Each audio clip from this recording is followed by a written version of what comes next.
Okay, everybody, welcome back. Welcome back to Hell Maiden.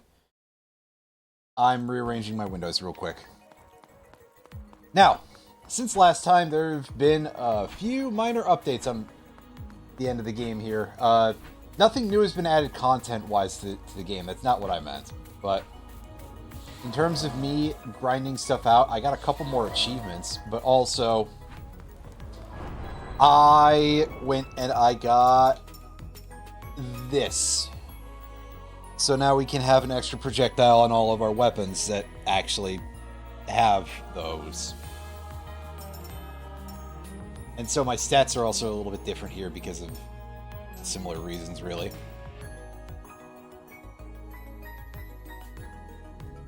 Wow, plus 250 max HP for that? That's pretty good. That small cost? Okay, sure. Spend some points on all that stuff. Meanwhile, this truly gives us only the 1% extra crit. Take a little bit more attack scale. It's more zone. And now it's back to the first level again, so we can try to actually beat that this time. I did actually get to the final boss one time, which means that we're not going to see all of the dialogue in this playthrough. I apologize, because I wasn't recording it at the time, as I was just grinding stuff out, and I accidentally failed to quit the run a little early, but hey.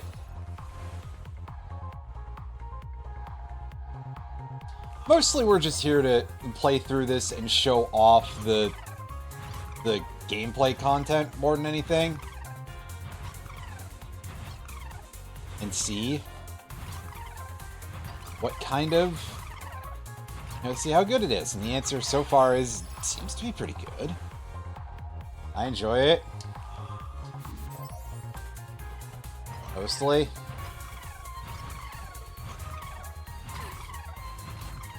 Again, I could nitpick things a lot, but the basics are just fine. Out of my way.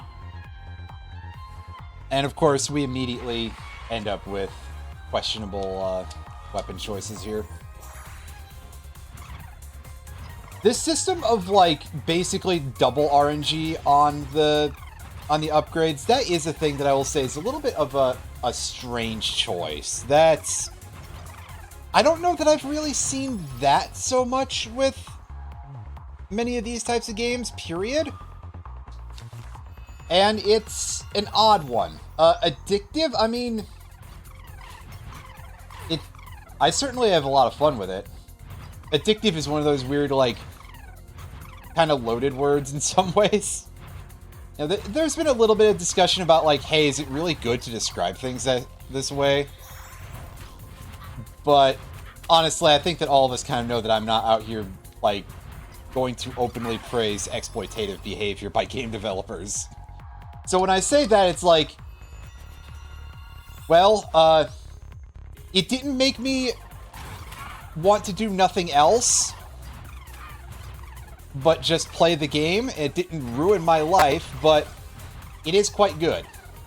It's the sort of thing that if you pick it up and you get the basic idea, and you go, okay, yeah, this basic gameplay is pretty alright, you could definitely piss away a lot of time on it. It's pretty absorbing. It's a lot like a... Well, unsurprisingly, it's a Survivors style game, you know.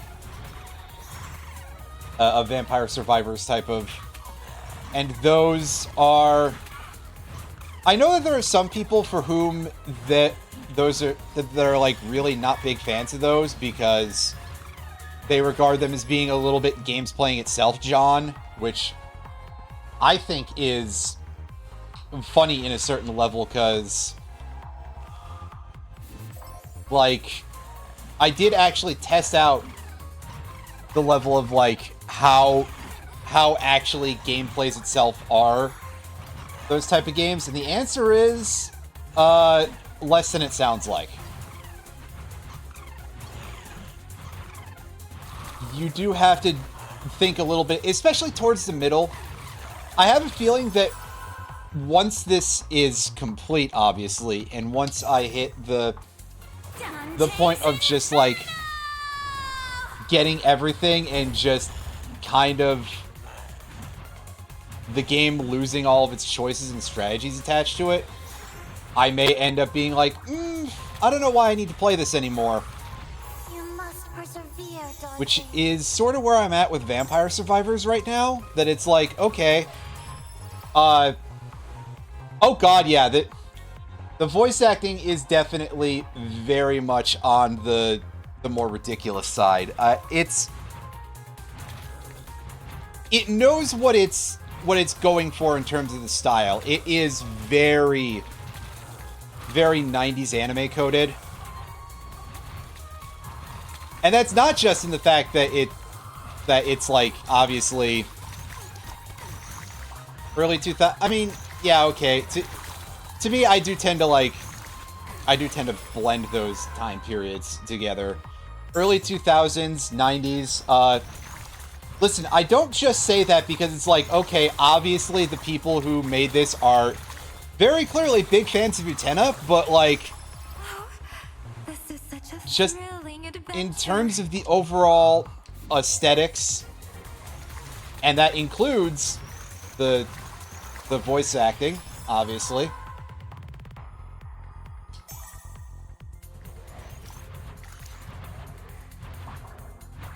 It is definitely very much aiming to replicate a certain period. If you watch the full intro cutscene, which I showed off when I first streamed the game, but last week, so excuse me, so I didn't replay it because that would be just several minutes of VOD. That would be just that. It definitely has a lot of feeling of being sort of like that.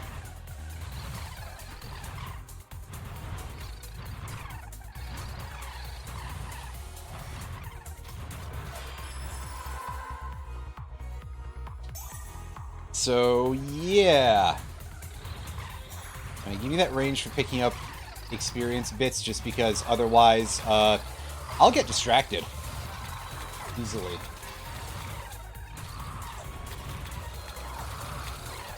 The early Gundam... Yeah, I haven't watched Gundam Wing in a myriad of years. God, I think it's probably been like 20 years since I've actually watched an episode of it, but I liked that quite a bit when I was younger. It was something mostly that we watched through the handful of VHS tapes that we were able to get back in the day. I miss video stores on sort of just a really a concept level. But as far as a lot of the newer Gundam goes, in general as a franchise, I have been really slacking on watching any anime in a very long time. I think the last time I watched anime, outside of maybe some things that were more like film level, was probably like 10 years ago. But I've generally heard very, very mixed opinions on it. Iron-Blooded Orphans was a couple of series ago. But that's one that I've heard. I'm not really sure what I could say about like newer aesthetics, period. That just seems to... Yeah, I haven't heard a lot of what people had to say about the art style, basically. But a lot of people generally seem to like it as a series, you know? That they thought it was a pretty good show in terms of just the writing and everything. And I couldn't say for sure. And again, I couldn't say for sure about the art. I do think that there's sort of just a tendency with newer anime And in particular, I think a large part of it comes down to color palettes. That I don't necessarily know is as good. Like, on paper, I do kind of like the JoJo anime, other than a couple of places, but I do also think that there's, like, it's gonna sound real stupid for me to be like, okay, yeah, the coloring is just, like, too saturated for the JoJo's Bizarre Adventure anime, but it's in a very specific way that that's an issue, you know? Like, I have quite a few I have quite a few volumes of the actual JoJo manga. Not as many as I would like, but I stopped really going outside basically at all in 2020 because of obvious reasons, but also that meant that I didn't have great access to a bookstore, and I tend to forget about the idea of ordering books online. Especially because I will always just, when I do order a book, I then immediately forget to read it. I ordered a couple of books in the last few years, just like sci-fi novels, and I still haven't read those yet. So at some point, I could probably go and like pick up the rest of the JoJo manga that are actually available here in the States. Oh yeah, we've been skipping on Homer's blessings because they don't really suit my playstyle very much. But basically what I'm trying to say is that, like, there is very good shading in terms of the look of the JoJo manga.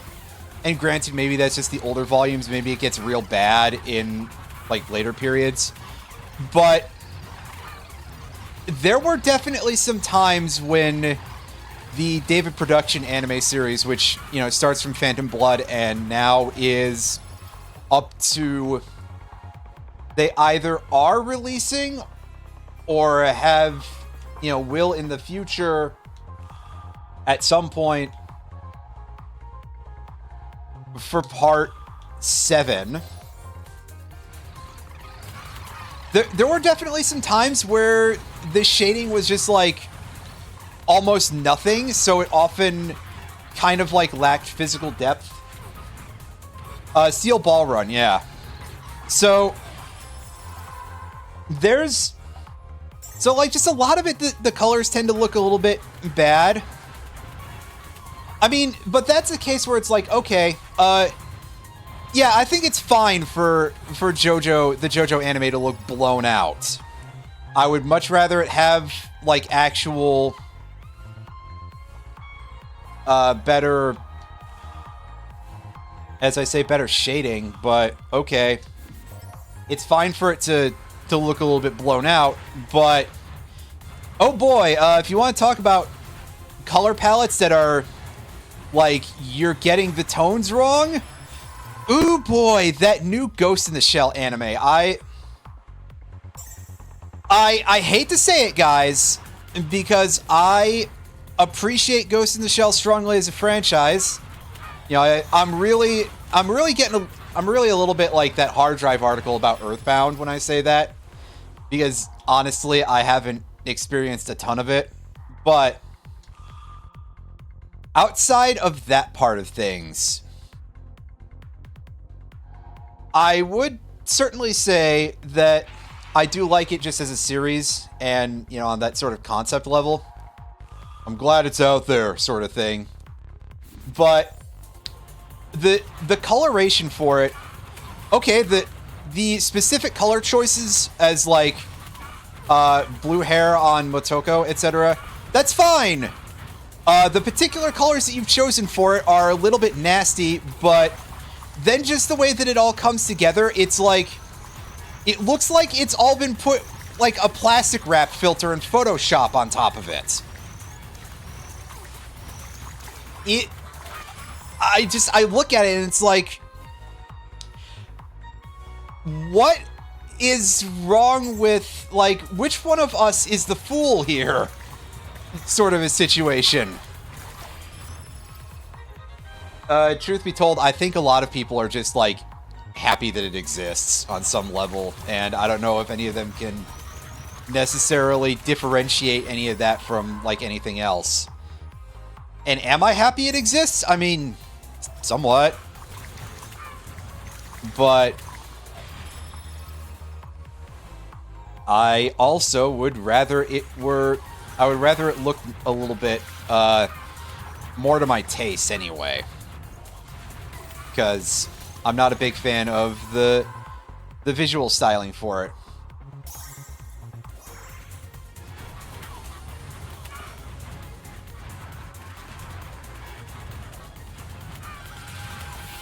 Granted, I suppose it's probably better than some options of, like, bright but really thin colors that were still kind of, like, you'd still kind of call them high saturation because at least they weren't, like, gray as fuck.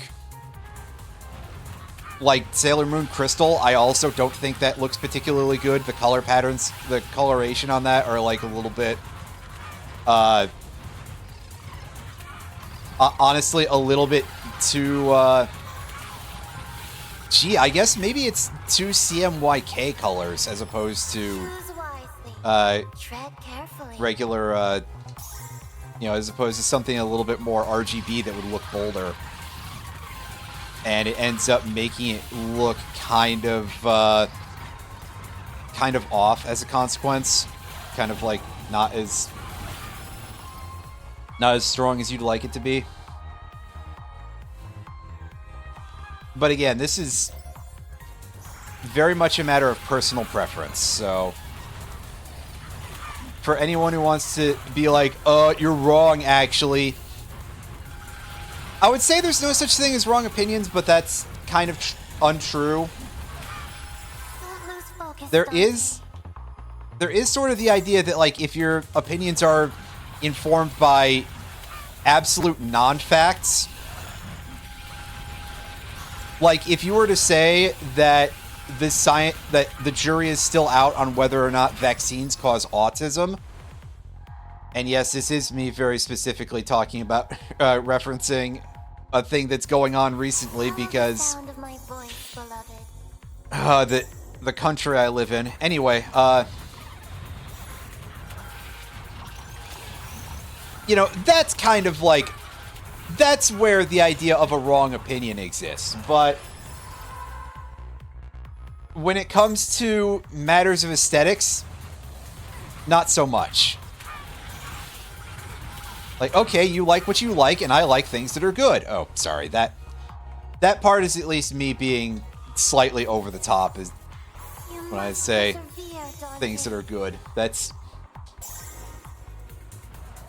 I'm being rude, but at least it's part of the bit, or something. Because I also like plenty of things that are terrible, but...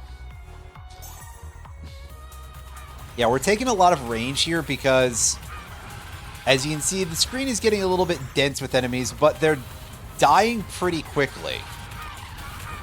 So being able to clear out more of them in one go feels as valuable or more so to me at times here.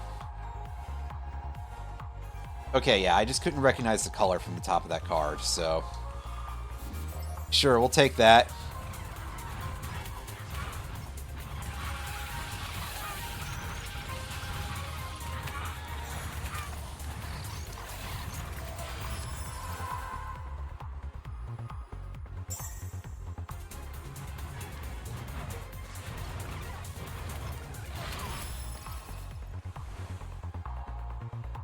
Ooh, very nice.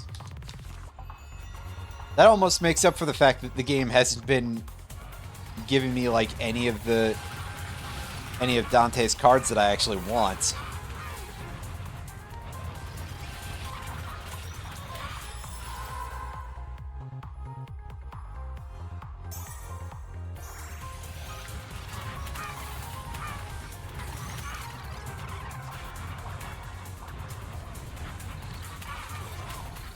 But yeah, things are getting a lot easier for us now that we've ground out a bunch of stuff. I don't know if the game is spawning better upgrade cards or anything, we're getting some better variety of weapons at least, and we have access to more high-level ones. Plus, I was able to spend currency to get permanent upgrades. And as is very much the norm for this type of game,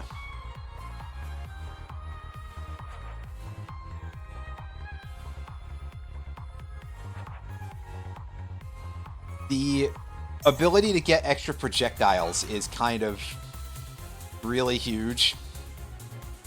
That's a nice little visual effect there. It almost makes the game look like it's having a serious issue. Yeah, we don't get the dialogue again because, like I said, I accidentally came in here a little early. But from what I saw, this boss does have a fair bit going on, just in terms of, like, large patterns. Things are a little bit more bullet hell inspired than a lot of the others are. Not entirely more, but definitely feels a little bit like there's some more going on than a couple of other games that I've played in this genre before.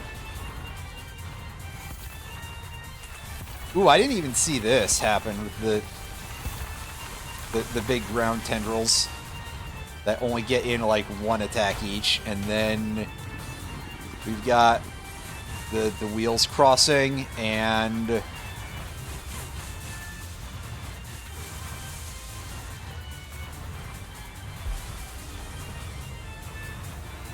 it's a rotational effect here.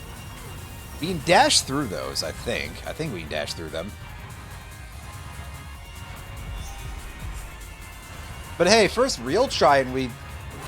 Unless there's a second form.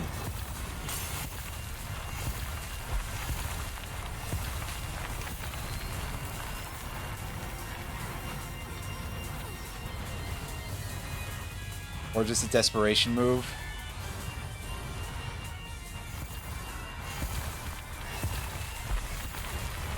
Okay, we just have to survive, I guess. And we did not, but we got very close there. Well, that's slightly unfortunate, but it happens. Nevertheless, perhaps next time we can get it. I'd say perhaps with better weapons, but I don't even know if that's necessarily going to be the fix.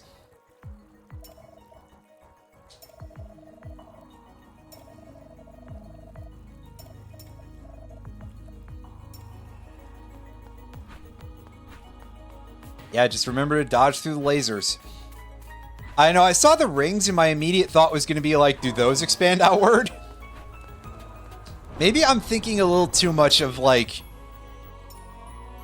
the big laser that Duo does in Battle Network 4. Wow, big nerd thinking about Mega Man. Mega Man?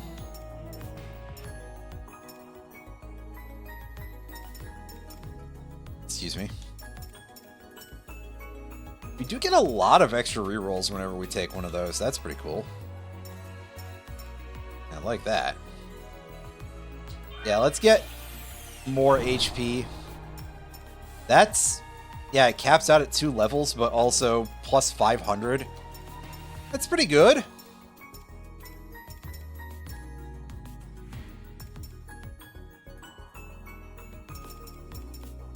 I'll take the defense buff.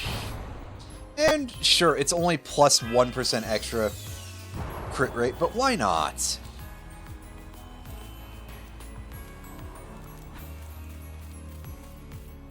Anyway, folks, I'm going to take a couple of minutes here. I'll be right back, everybody. Oh, why am I muting the desktop audio? It's not going to play sound while I'm away. Here, listen to... Not that. Here, listen to this. Back in a couple of minutes, everybody.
Folks, would you believe I had a weird moment forgetting that I was coming back to doing a stream?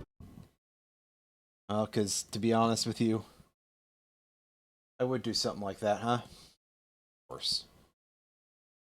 Anyway, get back to it. We got some more abilities here, so we should hopefully be in a better position to deal with this. Again, especially if we can get some better weapons. Just better pulls in general for our cards here.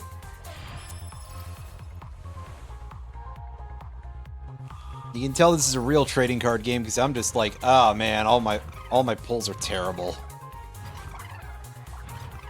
Never opening anything halfway decent. Eesh.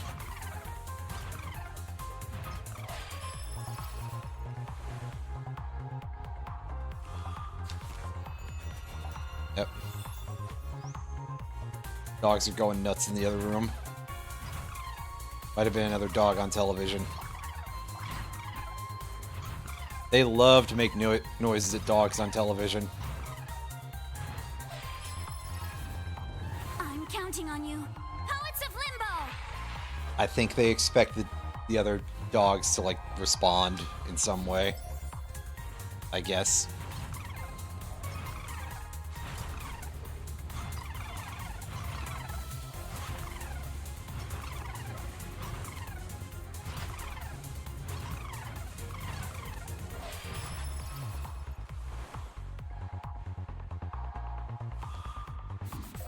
Yeah, for some reason the flamethrower doesn't count as having projectiles, but the windblower thing does.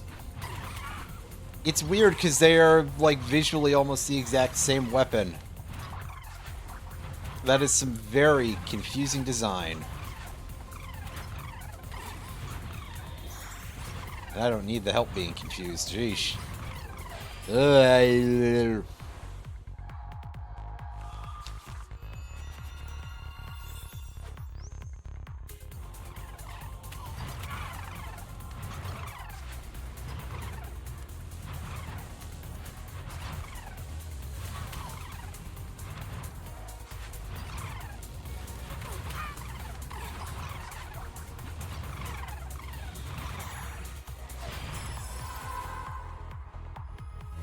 Let's take something to get us some extra damage against the melee enemies. That seems kind of helpful.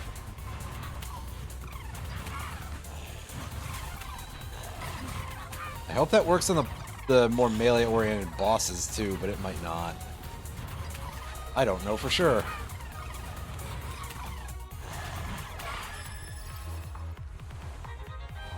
Guides for a lot of this stuff are not necessarily the most numerous. But I think that's probably just because this is definitely a packed genre right now.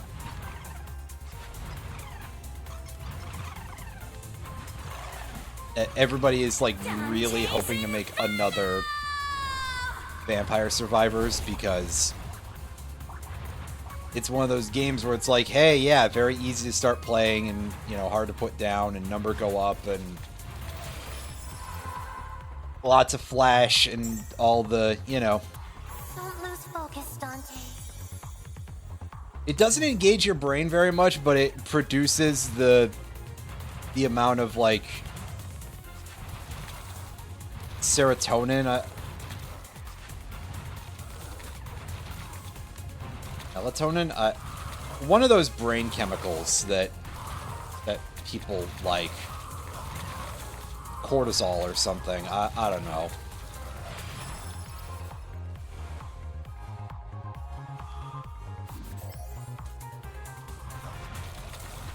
That's the one that I see, like, in phrases lately, is, like, people talking about their cortisol, and it's like, this has got to have come from some sort of, like, very, source where I'm not sure it's a good thing to be saying that, because it's probably secretly some sort of, anyway, yeah, never mind.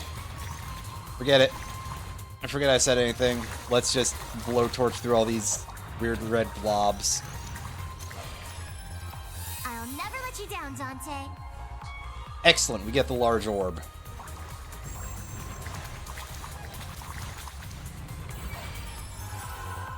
That is a very strong weapon.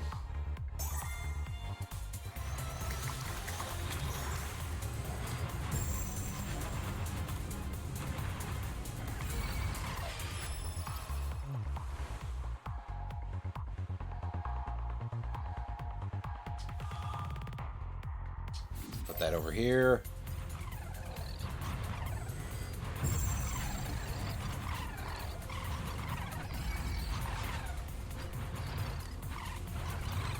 And send out our ponderous orbs here.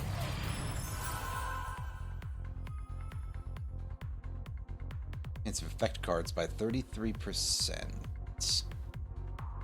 I wish I could take a look at my inventory right now to see if that is of great value, but I think I have the big push one on the...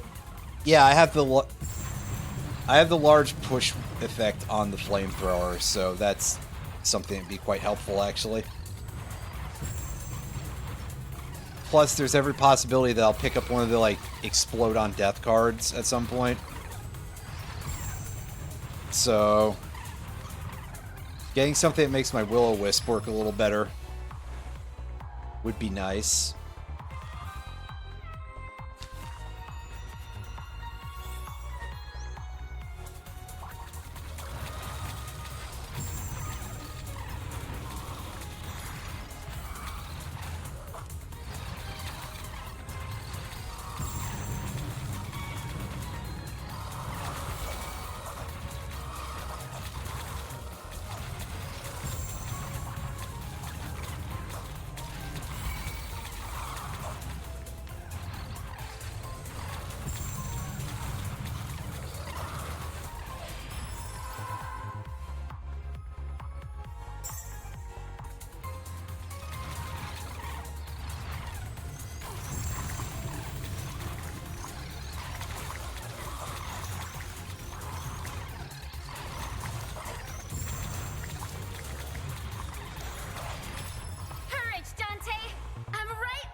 I actually haven't seen any of Hearth's weapons for a while here. So, I'll take the spinny spear thing, because that's actually kind of good. I find it to be pretty good anyway. It seems like it generally has a good amount of effect. Especially once you pick things up that raise the size of the area it affects.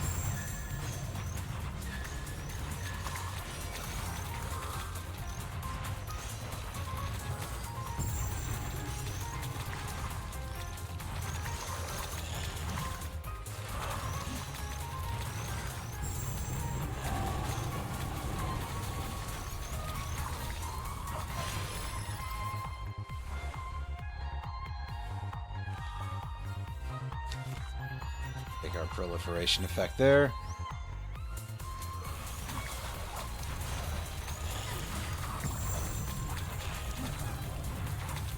And of course, pretty good thing we probably don't need the spell card because it's outside of the area.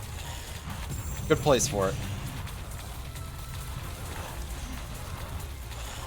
I'm going to use the right stick to manually aim at the boss.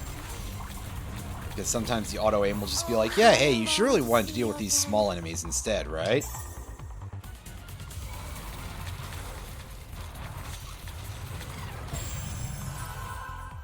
That's what you meant to do, correct? As I'm just sort of over there like, no.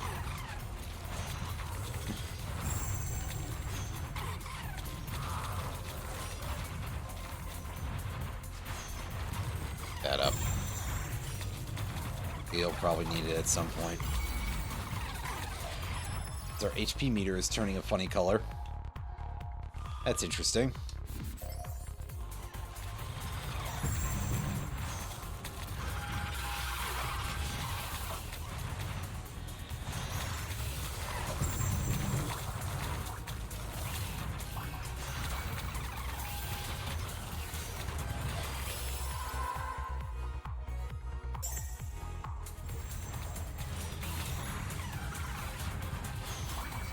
If it had changed color before, I hadn't noticed, so...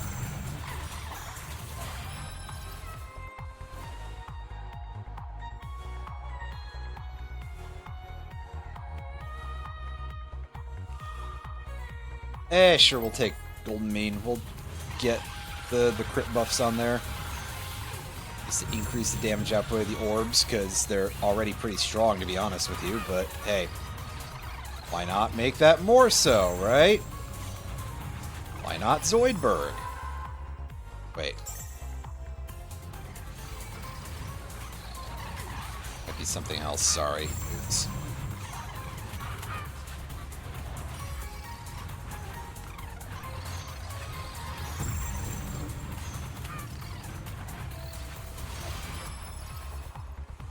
I might have gotten distracted thinking about Zoidberg. Okay, I don't really feel like changing the weapon positions here, so... Sinistral Charge on the spinny swords, that seems kind of... totally acceptable, really.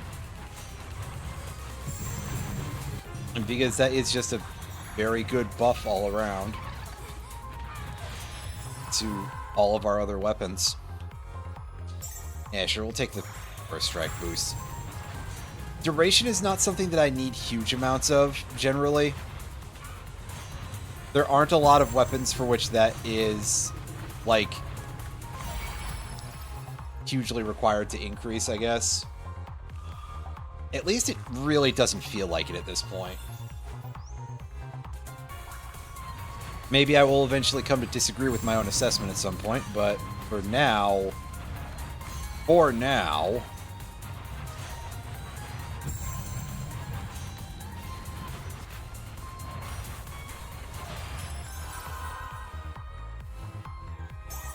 I'll take the defense up, rather.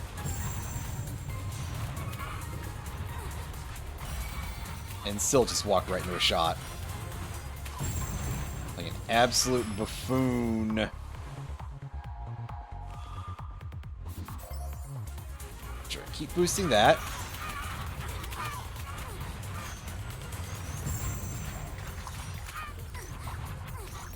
Right, fine, clear the screen of all of these little weaker enemies. Oh hey, good, that caused another spell to drop.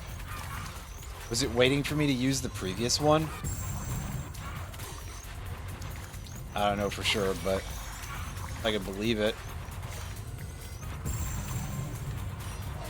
And they just want to prevent any sort of exploitation from potentially happening.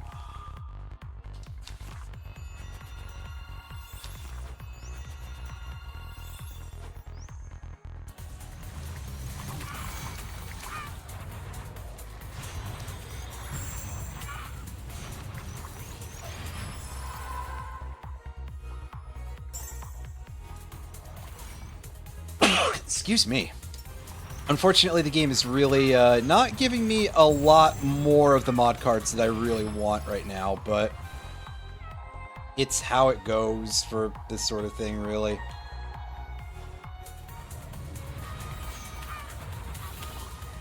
I don't know what I would expect otherwise.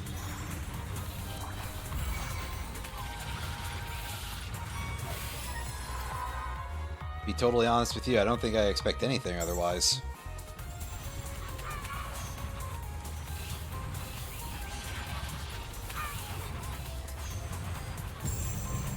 Yeah, now we're up to a good amount of HP overall.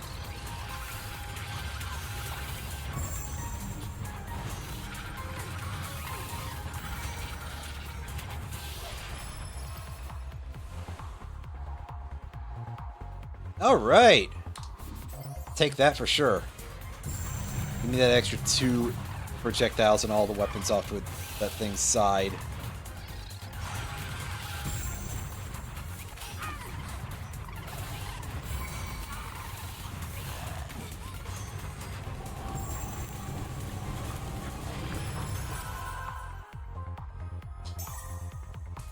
Pop the spell card.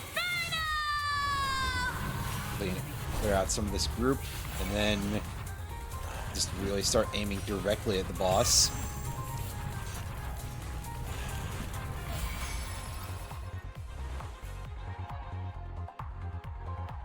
Very nice.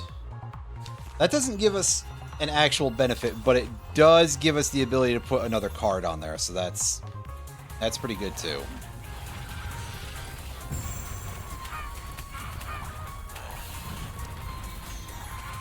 Follow the sound of my voice, beloved.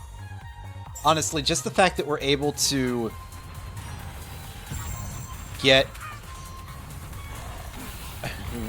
We could continue to get more Venus's favorite cards if we were to continue to pick up more of the yeah,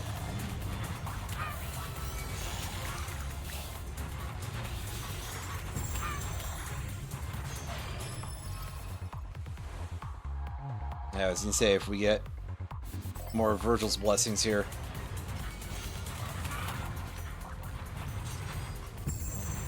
And that's like almost enough to make our Fire Quill be sort of a Tread carefully. ring. Let's take the Charm of Growth, I guess. Give me some more experience output. And this is slightly awkward because... Well, you know what? Here, we'll just turn the spears into a support, really. Get more of the orbs because the damage output on those is very large, actually.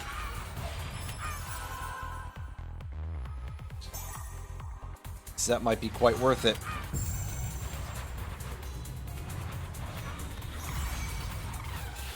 I mean, look at that beautiful arc of those things. Just sort of makes me think about how very infrequently, in fact, many of these weapons actually have that large of an upper limit in many of these games in terms of upper limit in terms of projectiles, specifically. And boy, it makes me happy. You must persevere, Dante.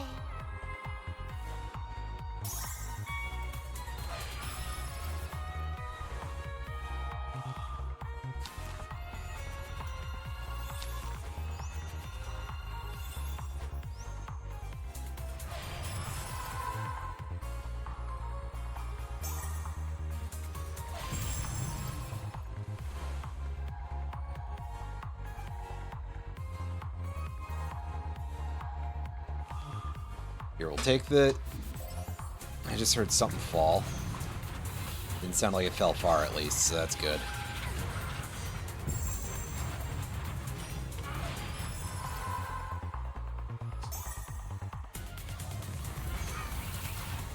Take the poison effect for these, for the spears.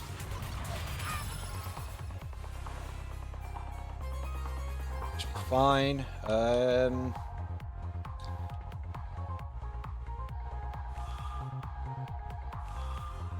And you know what? Keep building that up, I guess. Oh, our health meter has turned purple because we're at the, like, phase of having 1,500 health. Neat that it changes colors. I haven't seen that yet. That's pretty cool. Yeah, more poison damage, sure. Okay.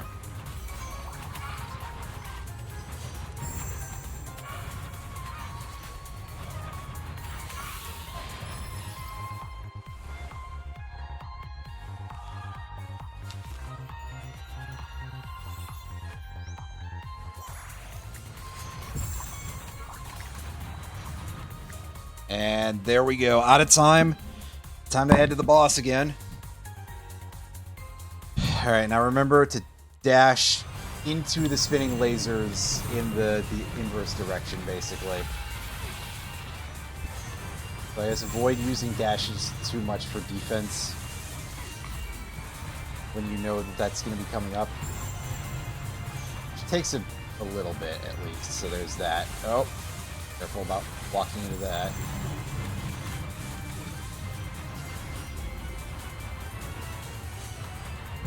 Thankfully, this is the only target, so the auto-aim will cover things for us nicely.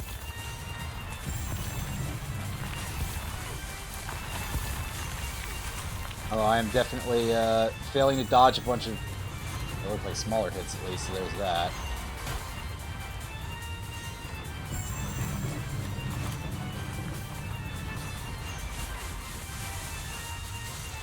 Yeah, it's just the tiny bullets. Alright. So now comes the desperation attack.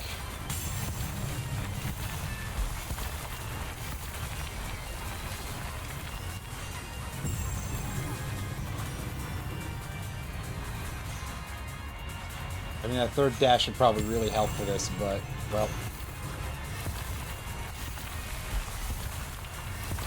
I decided to take the other thing that sounded more fun.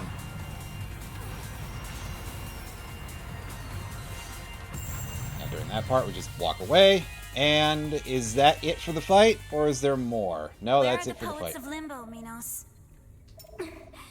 This can't be! How can you not have anything to confess? No sin! No virtue! It's only natural.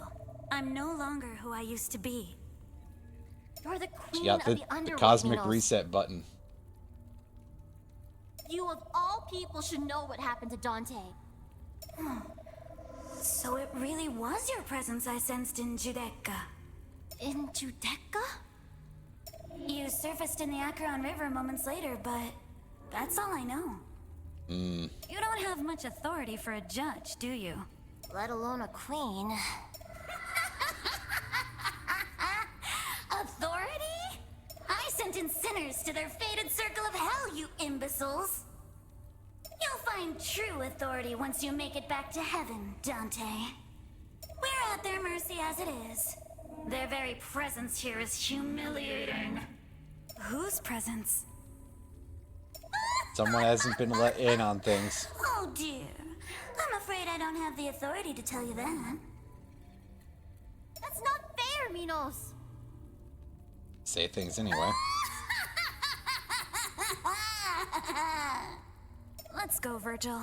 There's nothing left for us here. You'll reap what you're sowing, Dante. I hope I will, Minos. For everyone's sake.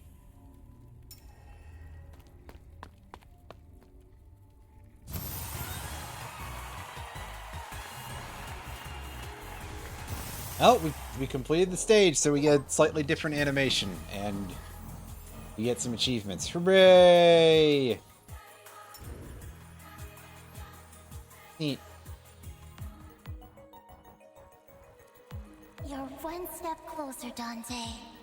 I struggle to believe someone who chooses to hide themselves. Say she's a little far away, but My, how indelicate you've become.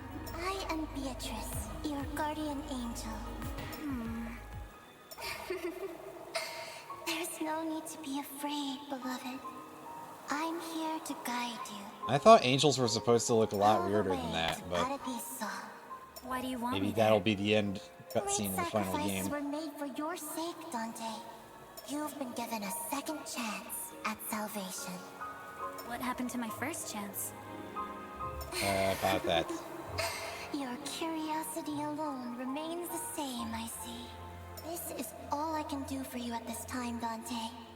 I am bestowing upon you all of my blessings, all of my being, until we meet once more in the Gardens of Eden. Beatrice? Yes, beloved? I want to trust you. There is something within me, urging me to follow you. For your salvation, Dante, I have allowed my footsteps to be left in hell, not once, but twice now. And as many times as it takes. Why, Beatrice? It is love that is urging you to find me, Dante. Allow me to draw you out from slavery to freedom once more, before the last judgment is upon us. Yeah, it sounds like we got a lot of time, but Beatrice, my guardian angel. The more I try to understand her, the more I am denied. said she bestowed something upon us, but perhaps not. Oh well. But that did open the second portal, I guess.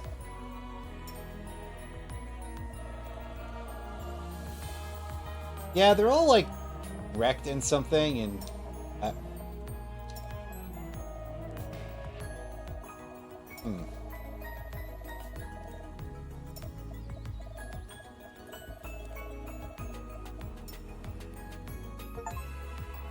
well, we've unlocked stage 2, so we'll deal with that in a few minutes and probably get our butts kicked a little bit, because I'm sure that it will have scaled up quite a bit.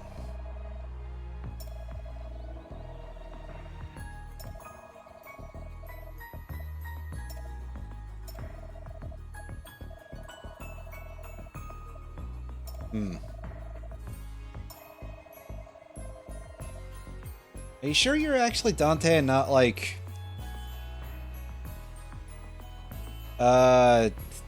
Diogenes? There we go. I had to think for a second of the name.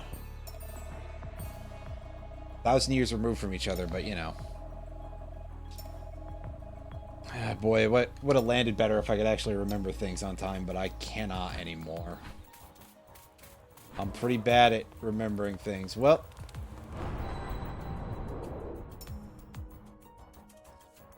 let's have a look at what we can pick up, and the answer is, to be honest with you, not a whole lot right now. So I think, well, we're going to pick up some of that, because having a better range to pick things up at would be quite nice. I don't even feel like I use my rerolls that much, so at some point I will remember to pick that up, but it'll take a bit. I keep getting sidetracked by all the other stuff first.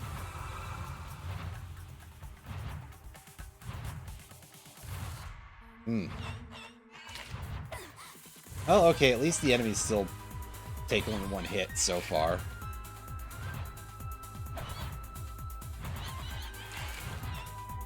As long as we actually, I guess we have to land both hits, so not quite what I said was not correct, I guess.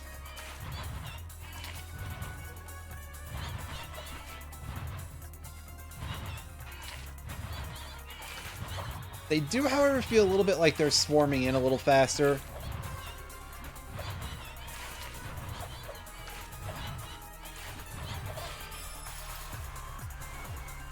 Although that sweeping attack feels much easier to dodge.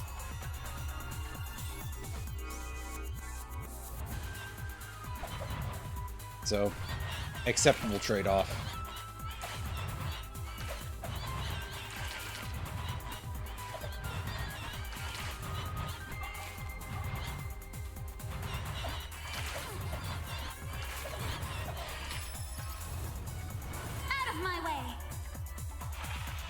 Reroll. I guess we, I guess we go look for Dragon's Breath, or we go look for the spikes.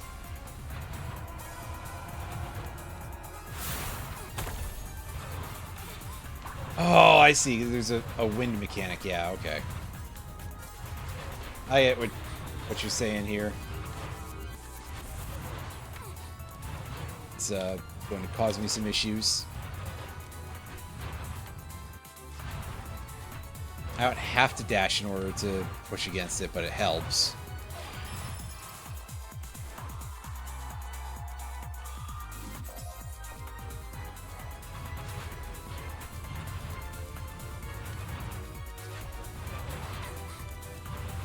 Seems to have stopped now, though.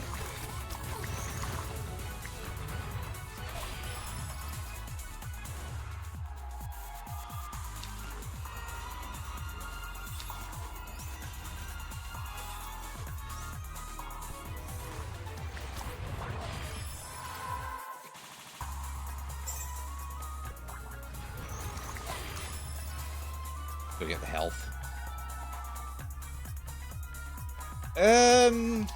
Yeah, Satir's path for the flamethrower seems okay. And I didn't even go pick up the health. Whoops. It's because these things are a problem, the way they push you.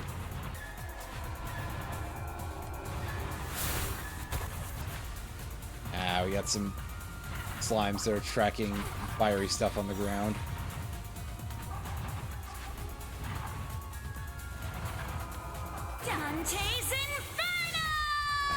getting closer.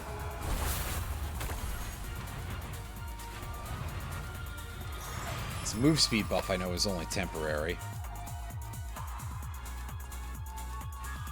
Weapon can no longer crit. That's fine. We'll actually just sort of stack all the curses onto the Fire Blast, I guess.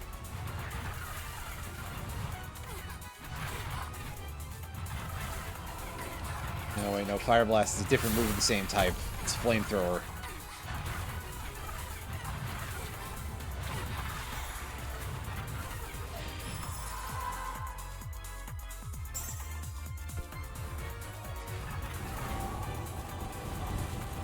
And there is something I strongly dislike about the pattern of the attacks of those magma slimes.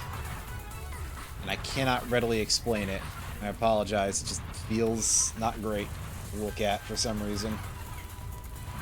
I think it's just that lava is always kind of like a little bit disturbing. I mean, I guess you don't have to be scared of it in your day-to-day life most of the time, but it's make a fool of you. one of those things. It's like, yeah, I guess if you... It is probably a good thing to look at that and be like, yeah, I think I'll pass.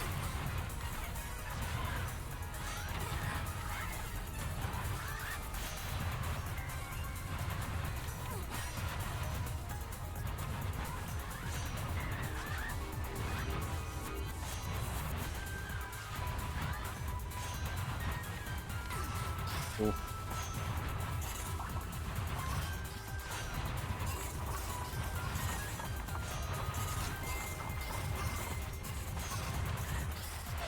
A bunch of these guys incoming.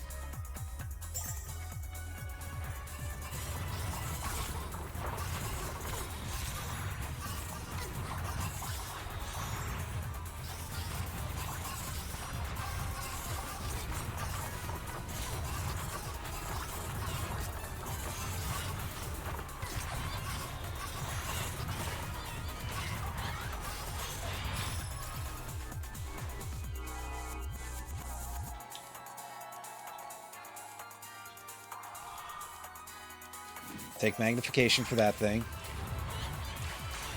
I find that taking attack size too much for the quill causes the area of effect to be a little bit weird. Like, you get sort of a blind spot of a sort on the inside of arc of the swing.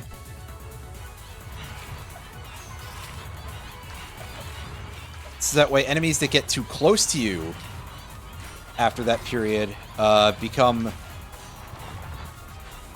easy to miss, which is a bit of a problem for a melee weapon if it becomes the sort of thing that you can't hit at melee range with.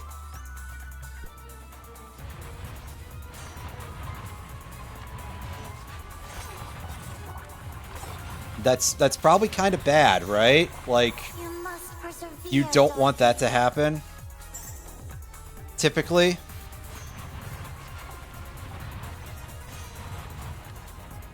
We've got a surprisingly large number of these, like, wheel guys here.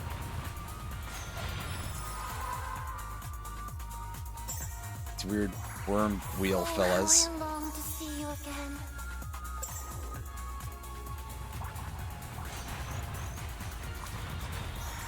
That up, and another bonus chest. Yeah, we are collecting quite a few of those, actually, which is nice. Hopefully that'll help make the rest of this area a little bit easier to last through, but who can say?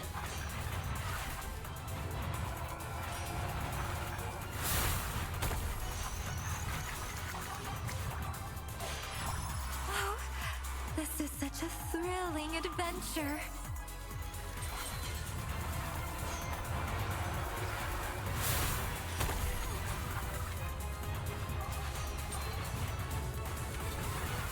Dante's Inferno! Not a lot of enemies on screen. I should have used that a moment ago, but ultimately it probably would have been fine. About the same result either way, really. in theory, I'm dissuading anything that's new that comes in from getting a little bit too nasty with us.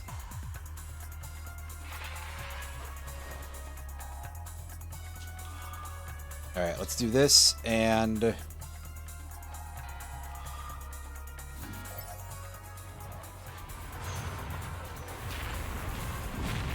Then... Oh, huh? Mini boss?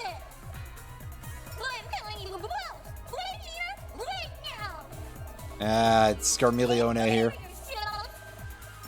Not to be confused with the one from FF4. That's no zombie. Nor the version from 14, who is, well, the same character, really, but, you know.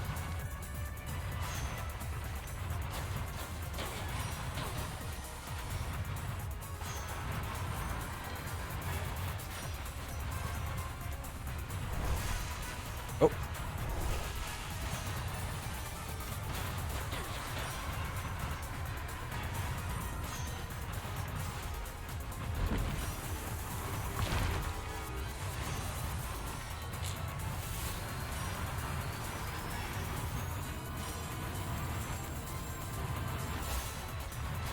Okay, yeah, thankfully that's only a couple, which is great, because I don't know if I'd have enough dash charges at this point, if it were any more.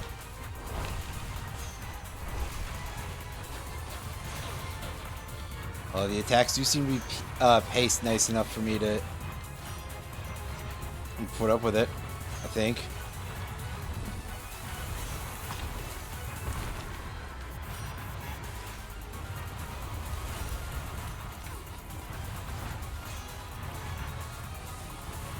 Alright. I see. I see what the bit is. The bit is that I'm really bad at dodging these waves. But there we go. Mini boss defeated. Ew! Wait! She couldn't have gotten far, Virgil. Let's keep going. What's she doing all the way out of the 8th circle? Because that's Scarmiglione and the other 4 fiends from FF4 were among the names of the guardians of the one of the Malabolgas. I forget the exact wording on any of that, because like the last time I read any part of the Inferno was like forever ago. God, I've started to read a lot of stuff this year and then I never finished it. Plus, I also bought a book earlier.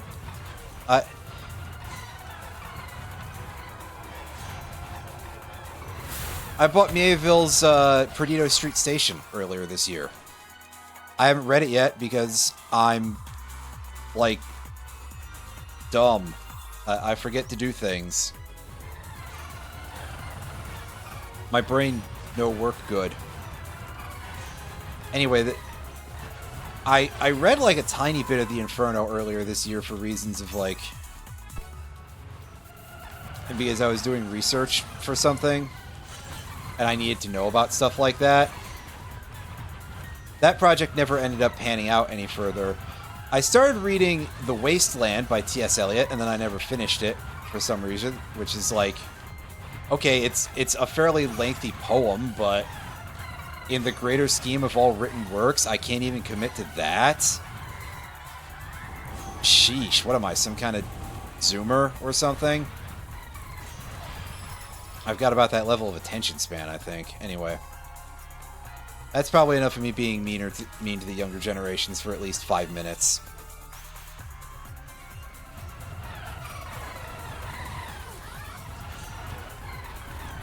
It's a problem I should look into.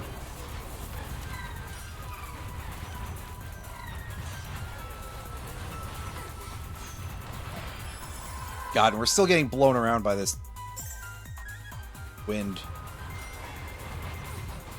during this section where we're boxed in. I would like to go out there and get the health, but I can see they're really giving me the issue here. Yeah. Not a chance if I'm getting pushed around that much, so...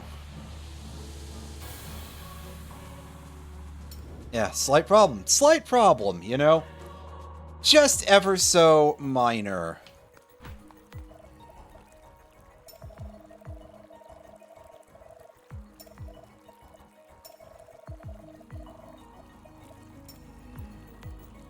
What's with the goldfish bowl, too?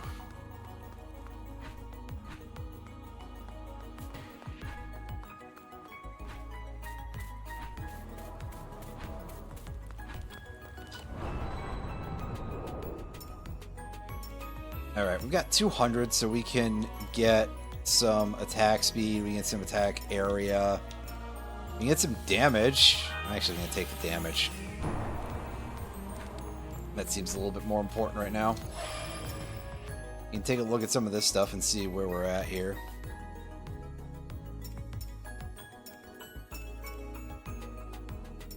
Yeah, that generally sounds like a pretty good idea.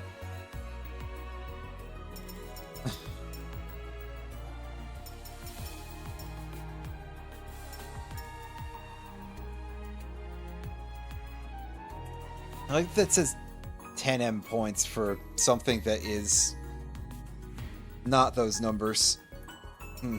Anyway. First circle without healing more than 500 HP, that is wild. Beat it using the Wayfinder.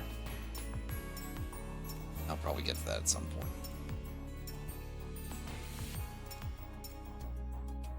Or just beat it with all the starting weapons.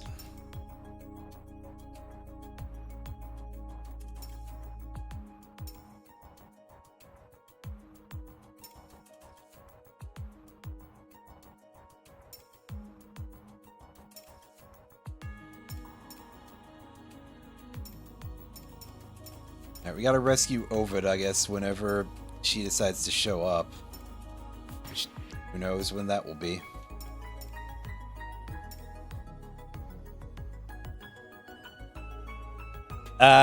Yeah. Computer mice don't always last that long.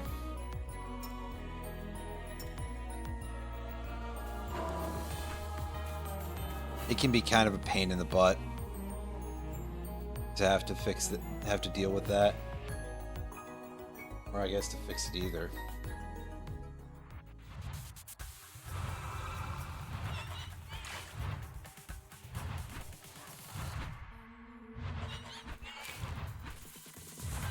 For at least 8 years. Yeah, that is a fair amount of time to have a mouse.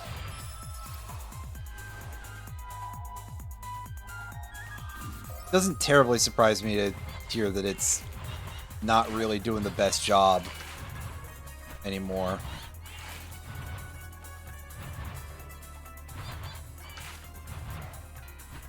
I had for a while a pretty nice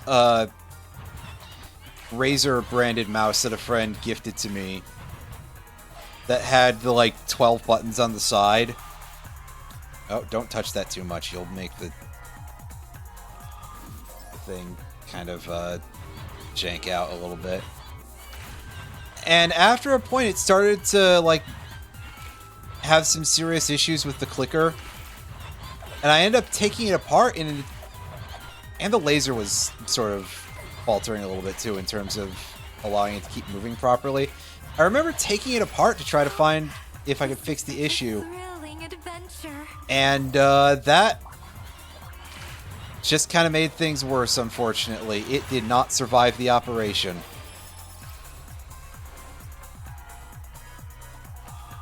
Which is very unfortunate, but I suppose maybe that's to be expected, and it's an interesting thing to think about on some level, at least to me, of how much of that is by design of they need small stuff in order to make all these components fit together, and how much of it is by design, parentheses, to make you get sort of tied into to take away your ability to repair things, right?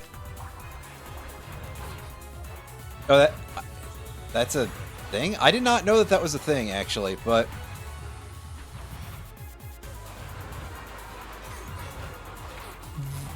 I wouldn't mind if I can find another mouse of this type that matches all of my criteria, including for appearance purposes. That would be something that could last a nice long time. Gladius Core. I will try to remember that. Hopefully I actually will remember, but I can never make guarantees about anything like that.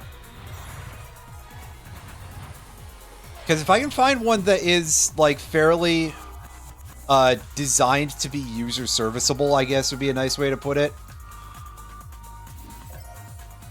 And also has the 12 buttons on the side.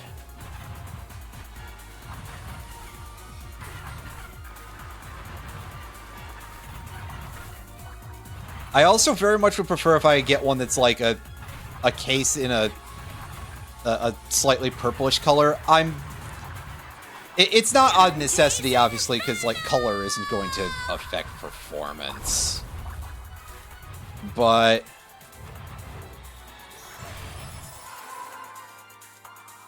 I just like the way I just prefer the way it would look sometimes, and I admit that increasingly I'm not a huge fan of the amount of stuff that's like powder-coated black metal in terms of like the appearance of gamer stuff. Obviously a mouse isn't going to be made of metal, but it is going to be black plastic.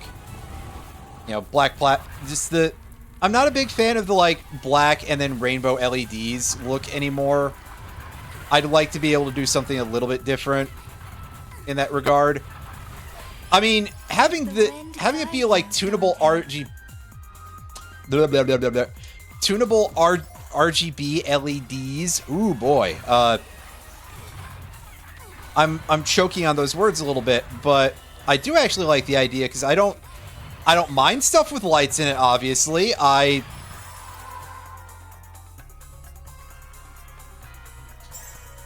just am not very much a specific fan of, like, gamer aesthetic stuff anymore.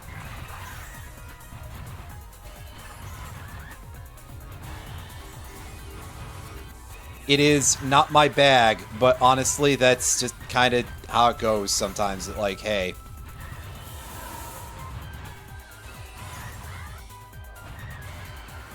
I tried looking into a couple of... So back when I was looking at, like, doing some more severe PC upgrades, because I was starting to feel like, man, this thing is so aged. But on the backs of some recommendations from a friend, I'm probably just going to be looking into maybe getting a 5800X 3D around Christmas if I'm able to. Assuming that news doesn't come out, oh yeah, by the way, the re-release version of it is shit or something. It would make me sad if that was the case, but looking for something like that, and that'd be about the only thing. But I was looking at a lot of pre-built PCs and some slightly more interesting cases in terms of color and anything like that. There were some pretty cool ones on some of the sites that I was looking at. So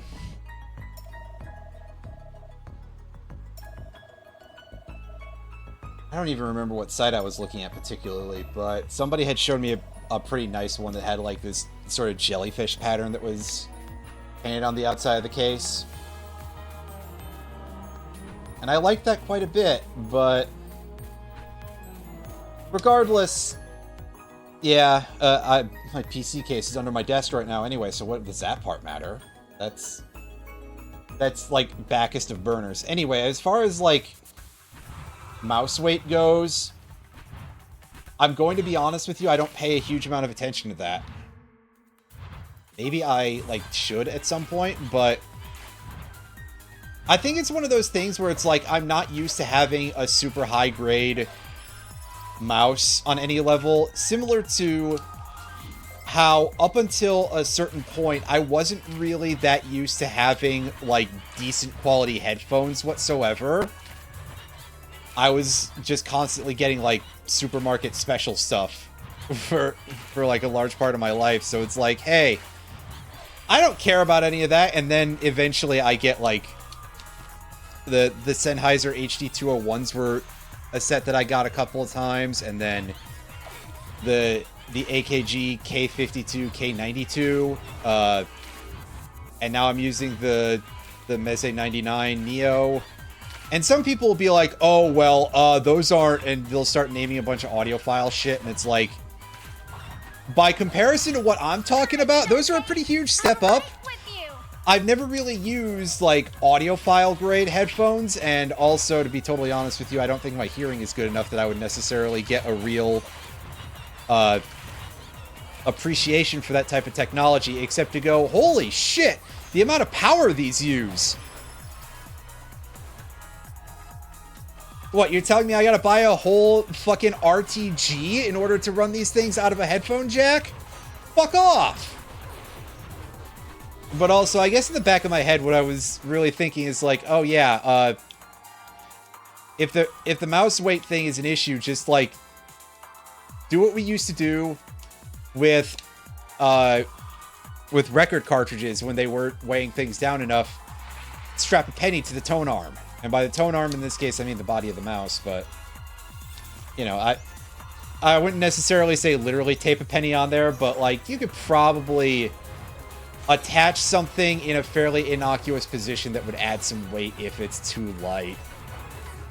Right?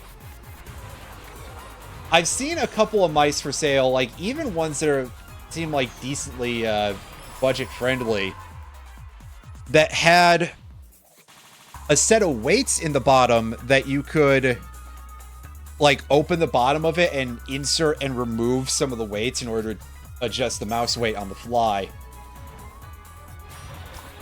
Or at all. Which is kind of neat.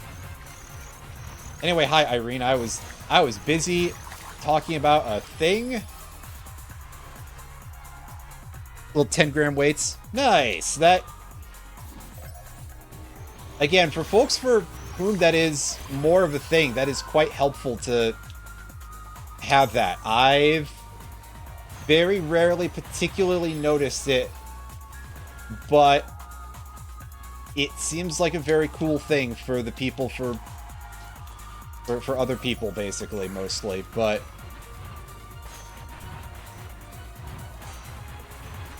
yeah,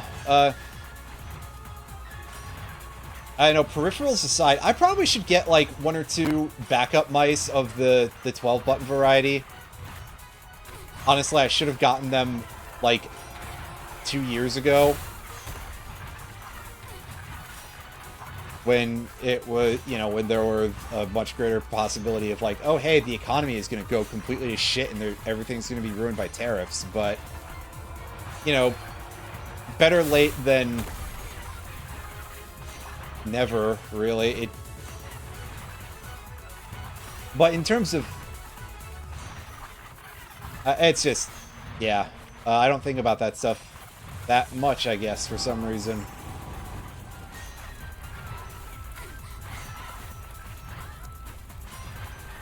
In terms of main hardware, though, yeah, there's not a ton that I'm looking for in terms of computer stuff, with obviously the asterisk of saying that, you know, referring to a mouse as a peripheral seems really silly now, because obviously it's truly not, but that's how they've been categorized historically. And some things just momentum happens.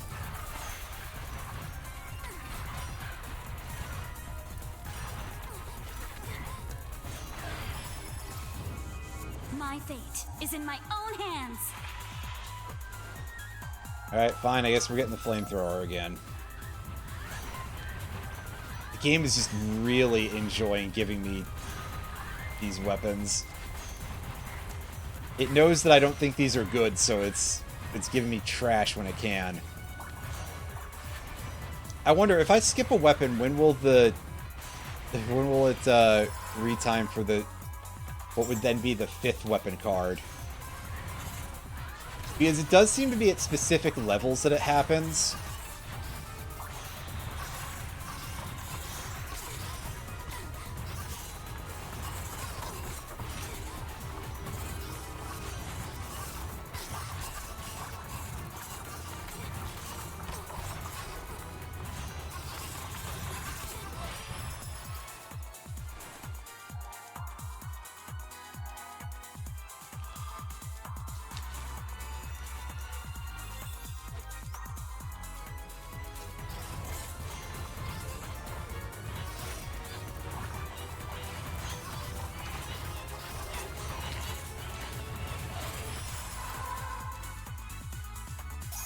Ooh, neat. Charm of Growth.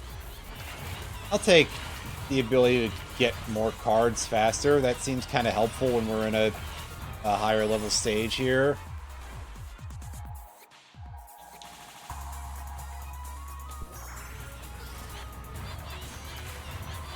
Yeah, sorry, Omer, those blessings don't really add a ton for me.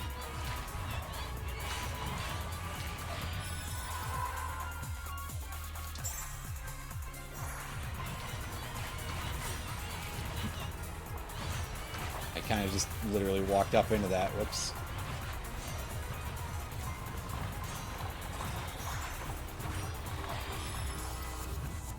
I must persevere. I like this card because the character there just kind of looks like Anthe. Oh, how I long to see you again.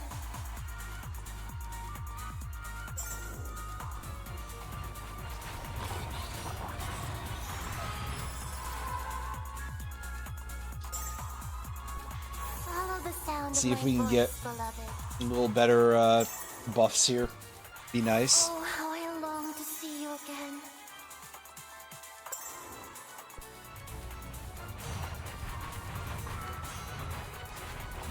Although, I mean, the way these cards have been handed out to me, I suppose they're trying to make up for the other one by being like, oh yeah, by the way, this is absolutely going to be, you're going to get a lot of things, but they're not going to be very good. Classic game balance. Obviously, the game is not that level of sentient, but it does sort of sometimes end up feeling a little bit like that.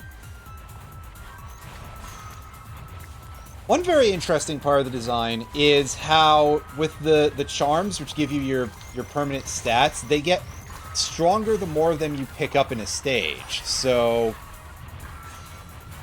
for example, the movement speed one was giving us plus 10 for a while, and then each of them are giving us plus 14 now after a certain point. They're really starting to add up in terms of output a little bit more. Just an interesting, unusual choice there.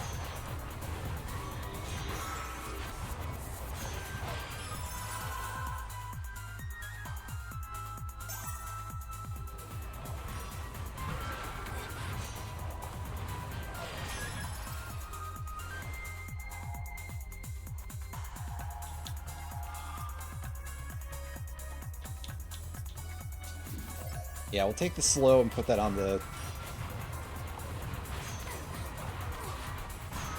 Put that on the quill. And yeah, here's this goofball again.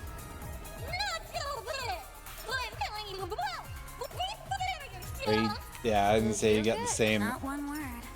same cutscene as before, right? You just get sort of like split sideways a little bit like that.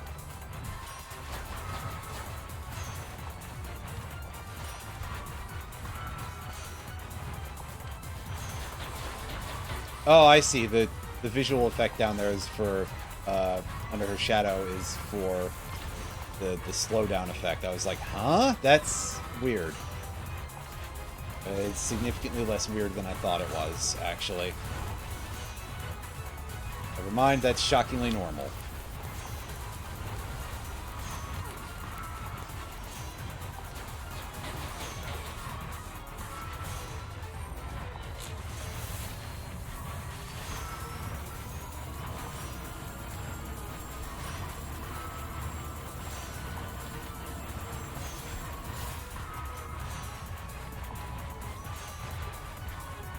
Alright, so I guess the pits are independent of anything else particular. This is a much easier attack pattern than we got last time.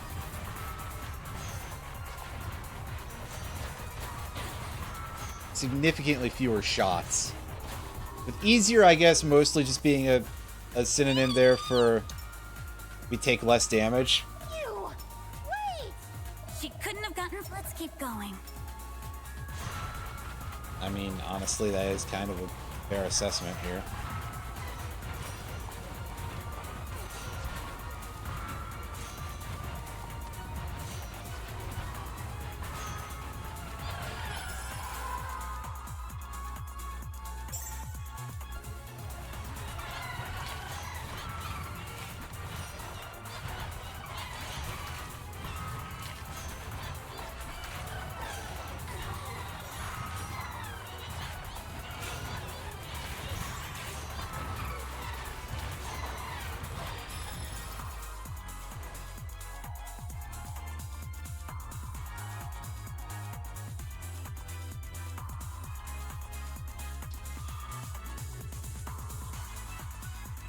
Go with that. Go with more strikes on our fire quill here.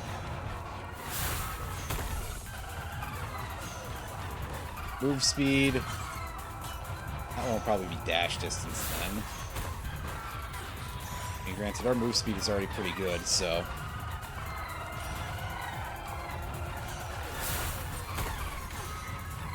Do we truly need that?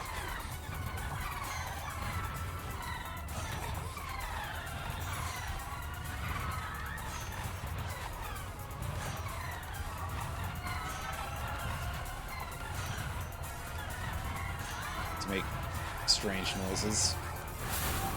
Strange is the description we'll use, yeah. Don't lose focus, Dante. Ooh, I'm kind of tempted to take another Charm of Growth, but part of me does kind of say, yeah, Wailing Greed, because it's going to be more important for us to get our permanent buffs up than it is necessarily for us to gain levels in this one particular playthrough, this one particular run.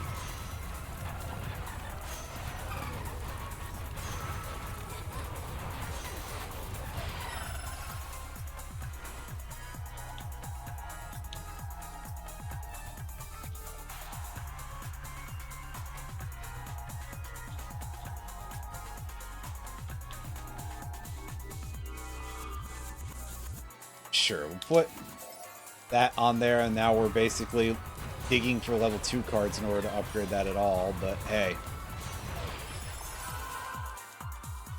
The amount of Chain Lightning that it puts out is still going to hopefully be pretty good.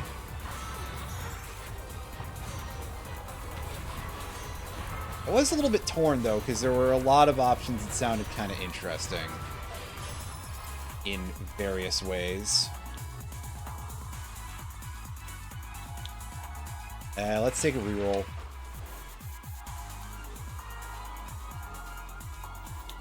I'm not really a big fan of what I see here at all. That's... very few of those are any good, but we'll take Cronus Inertia on the orbs to continue to give a little bit more slowdown to our melee weapons. That seems like it'll probably help out a little bit in the end.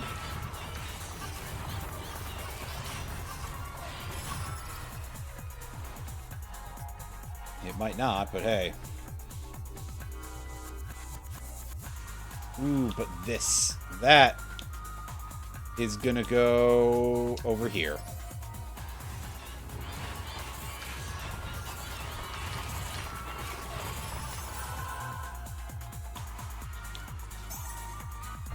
attack speed. That's what we like, among other things.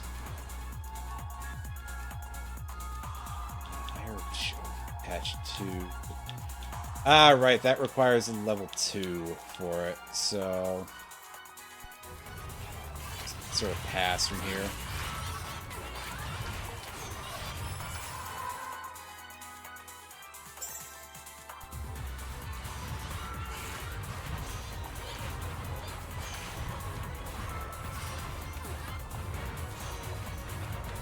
Hooray! We're really near dead here.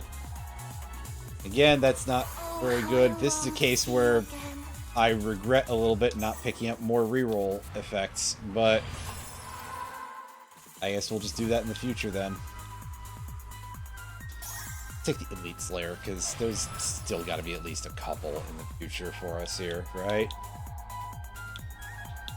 Quick Surge. That's greater attack size and damage.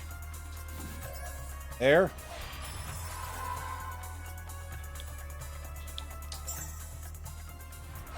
Got more Charms of Life.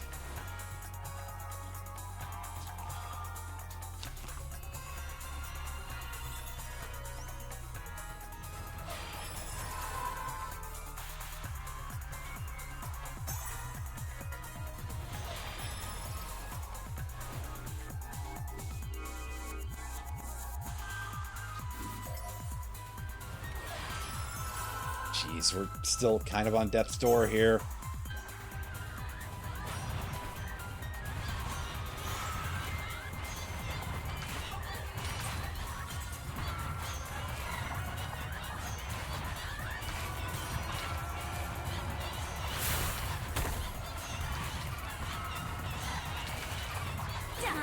Some more max health back. I mean, arguably, but that's more because we had that much in a previous run.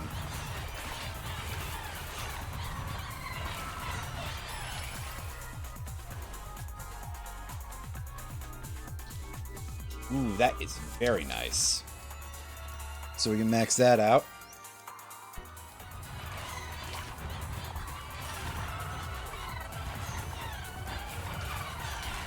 And we can be in a position where basically every other upgrade card that we get after this is surely going to just be stuff that we can't use, basically, for at least a while.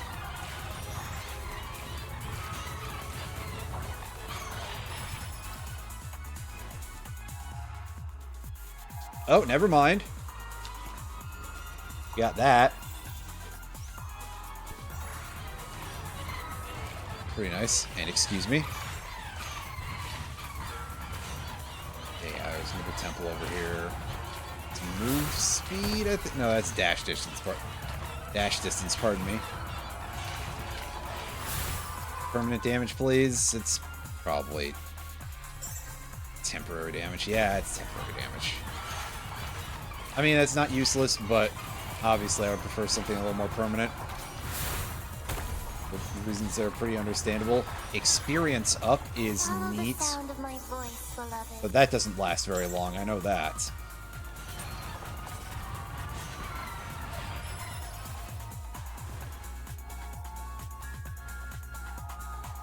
And yeah, I gotta skip that entirely.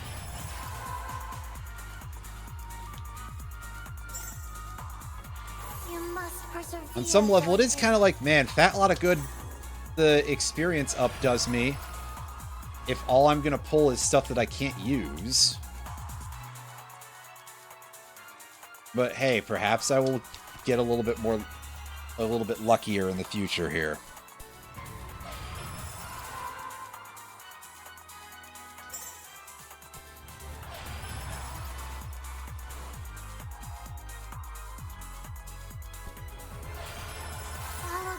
Of my voice, beloved.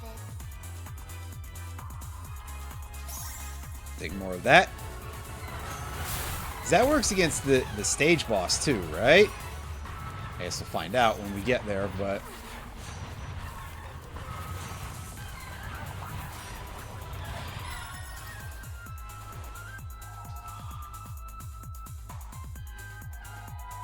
actually take the magnification upgrade there. Nice. Nice, nice, nice. Choose wisely. Tread carefully.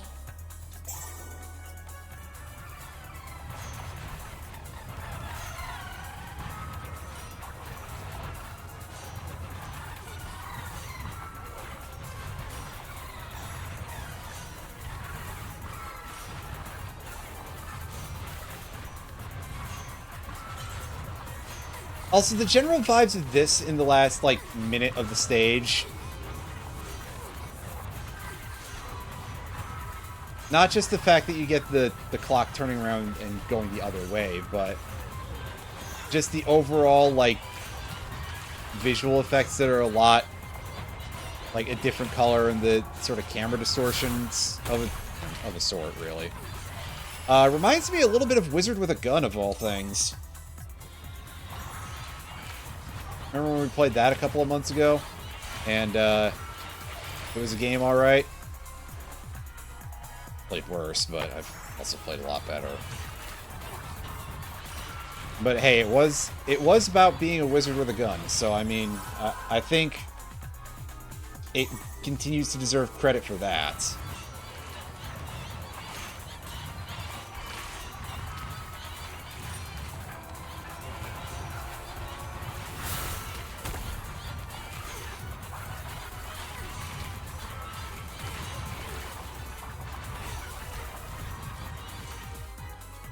Okay, well, we reached time on the second stage.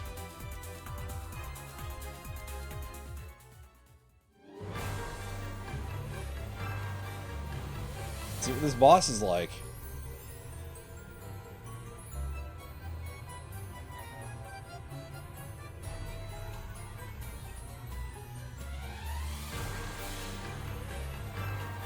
The background makes me feel like toroidal skybox a little bit there. The rumors were true after all. Oh god, she's a witch. We can hear you, you know. Great! You blew our cover, Skarmy! Let's get this literally Google! We could take down the Lady Malacoda! Lady Malacoda can wait. This is our moment, Skarmy.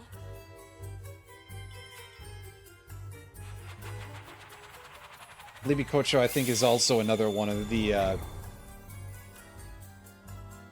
remember you. the things from. You two were with the Molebronke. Yeah. Well, cover from. Who is this Lady Malacoda? My name is Libby Coco. I pronounced it wrong. I'm the second Cool. in command to the all-powerful Malebranque troop, guardians of the Malebolge and lords of the depths of the Eighth Circle, who serve our Lady Malacoda, the new messiah that will rekindle the rebellion of angels and...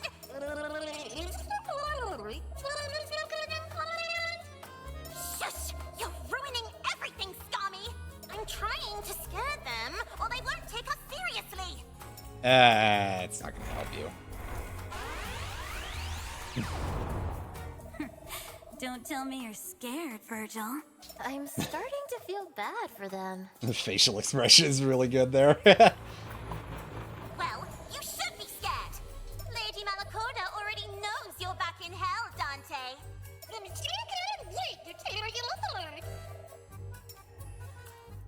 The black smoke. Kill them, Scarmiglione!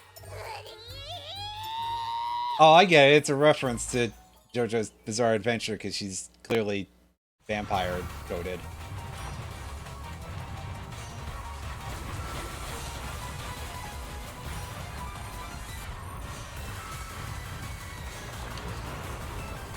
This one's going to be quite the active battle, isn't it? I am not going to be allowed to go into the black smoke, right?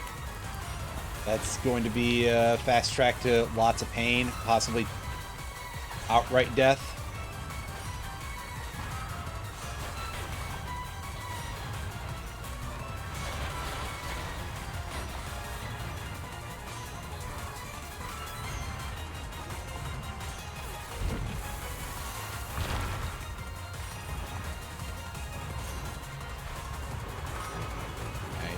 hit.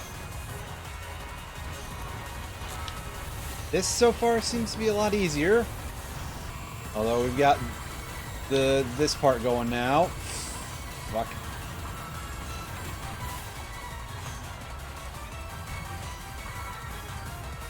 Well, that wasn't really a concern that time.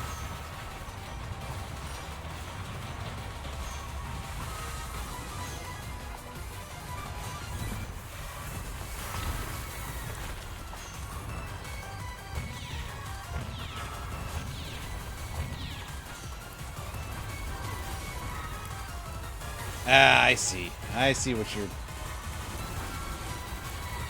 trying to sell me here.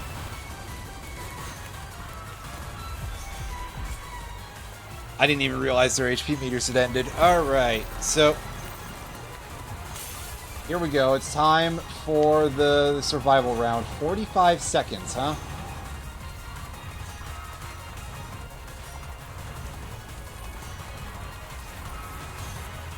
And what am I to be dealing with here?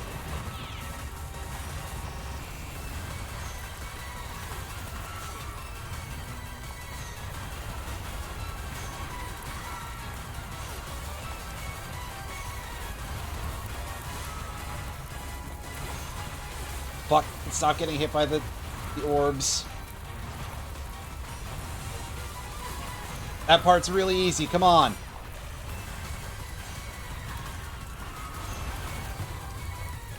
Oh my god, we only had 2 seconds left. We were so close there. That's really embarrassing. We got very near to beating the boss on the first try, too. Would have been pretty neat.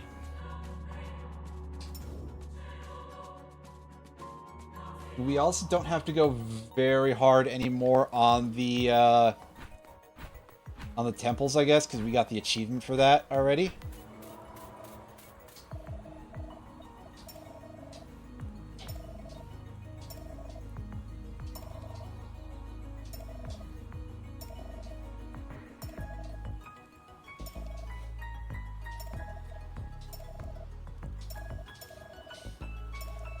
I mean, we can ramp up to dealing with that eventually.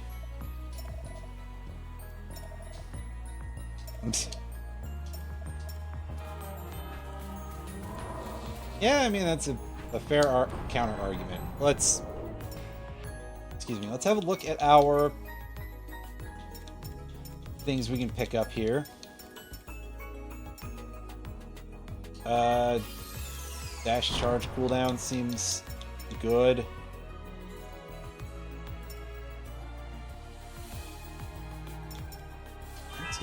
Yeah, we're just gonna max that out. So 30% faster dash recovery. That seems like quite a bit, really. But not nearly as much as I would have figured, to be honest.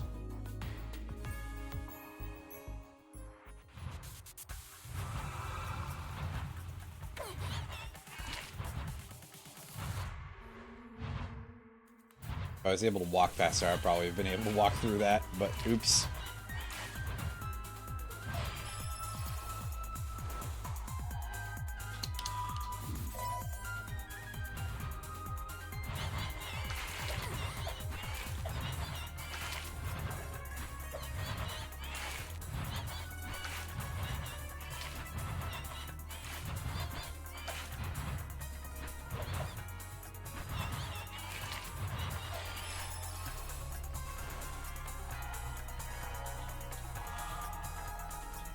Eh, sure, we'll take that. I mean, that seems kind of good. Especially as the amount of enemies starts increasing.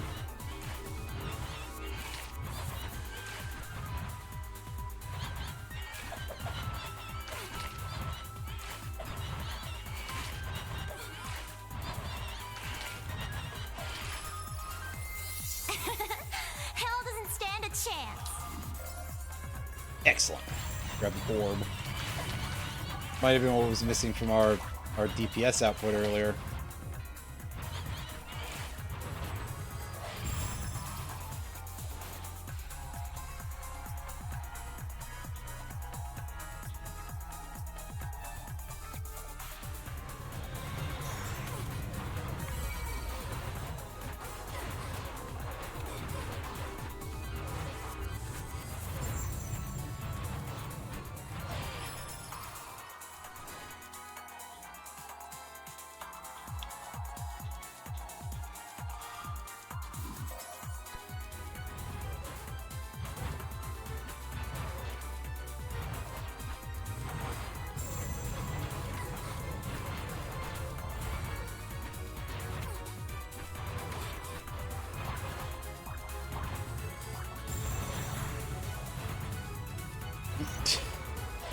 I thought for a second that I just like zipped through blocking terrain and was trying to go backwards through a place I couldn't go. Because that would be a thing that I would somehow discover and just be like, huh? And then have no way to actually figure out how to replicate it. Because, I mean, come on. You know why. You know exactly why.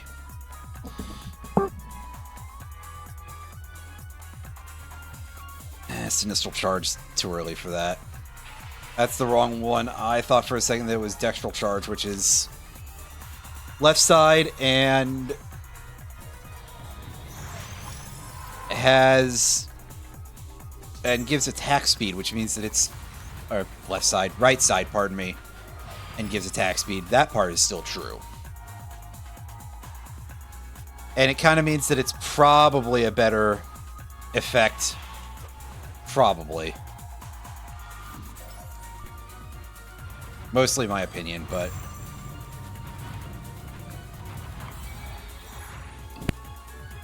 Ugh.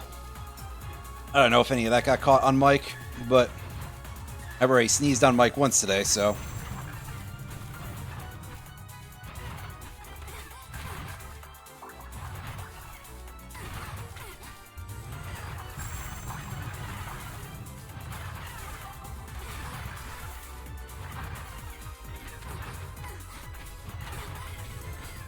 God, there's a lot of these lava blobs in this section. I forgot that this wave was this large.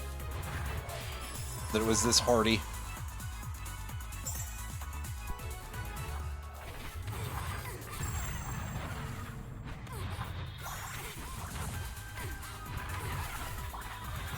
Still more of them.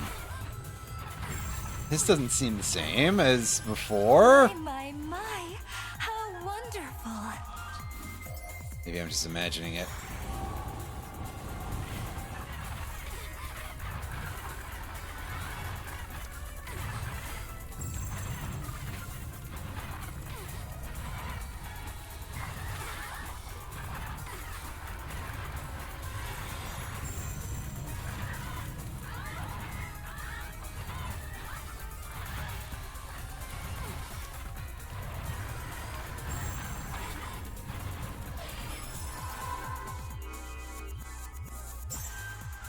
Yeah, let's take the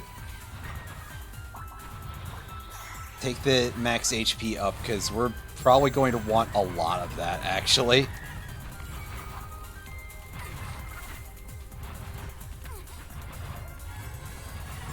And I can see which direction the wind is blowing, and not just because of this, but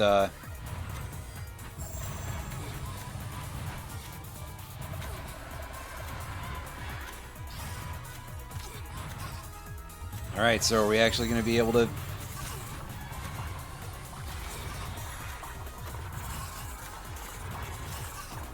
Yep. So let's go get sidetracked, I guess, from the boss here.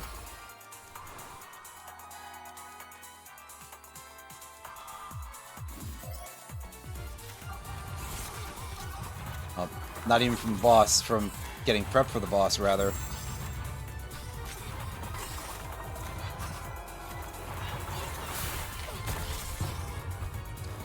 And get killed by all the annoying wheel worm things, because there were just that many of them. I wasn't paying attention to that at all. Ooh.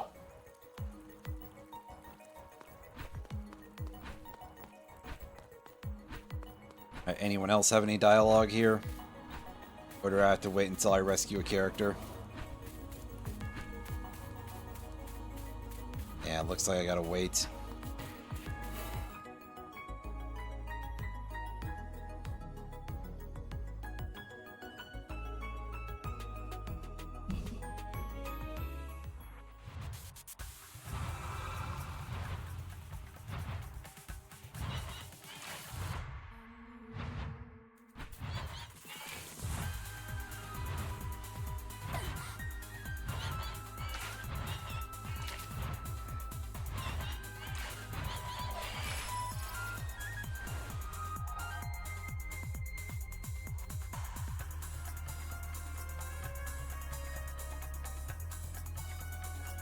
Alright, let's reroll. I don't like these options.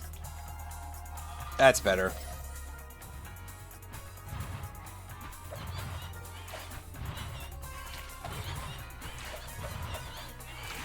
Remember, it's a cleave attack. We can't really walk through it very easily.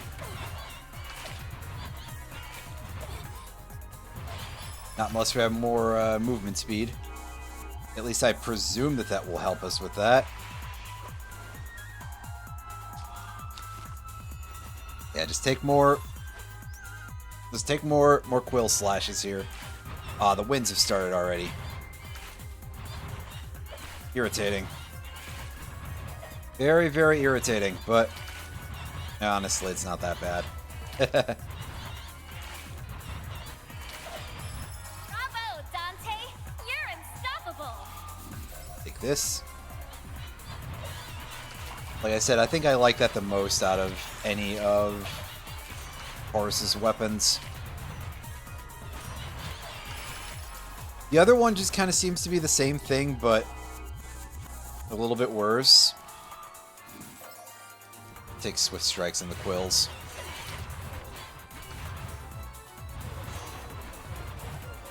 Being able to cast those more seems pretty good. Yeah, just being able to use your Quills more often is a very helpful thing. Arguably slightly underrated, but no, that's something else. Never mind. Anyway.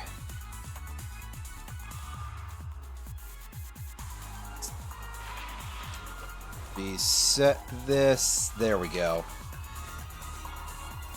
That's better. The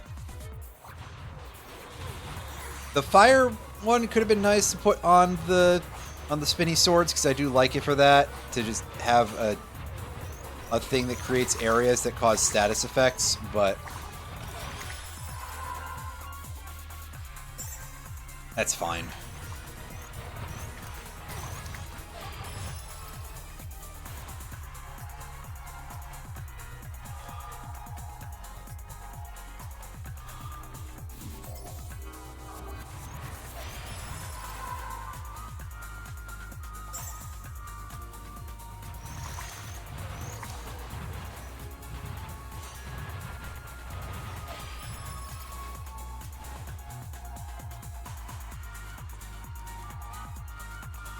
Dextral charge, yeah. So we will be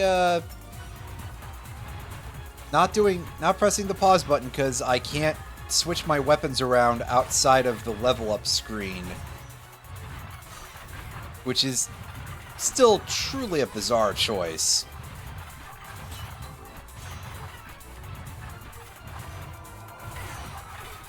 Oh, hey, fine. Burn through all of these now, and only get temp damage. Dang it! I was really hoping to wait to use my spell card until the screen was like a little bit fuller.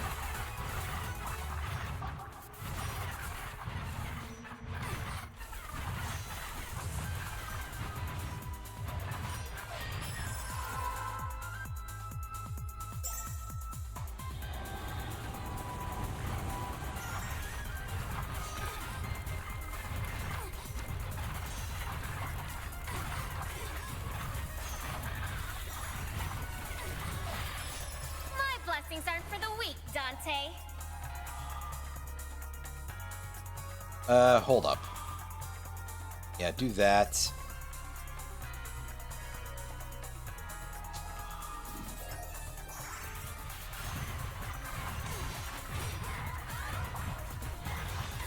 Well, I guess having Undying Legacy work a little bit faster could also be nice.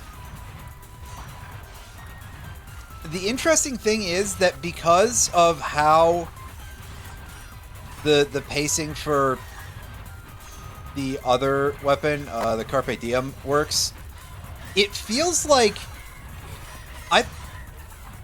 it's basically perfectly set so that way it's like you refire them once they return. So at least right now, so in my brain I'm like, okay, if I get more attack speed on that, that might be bad actually.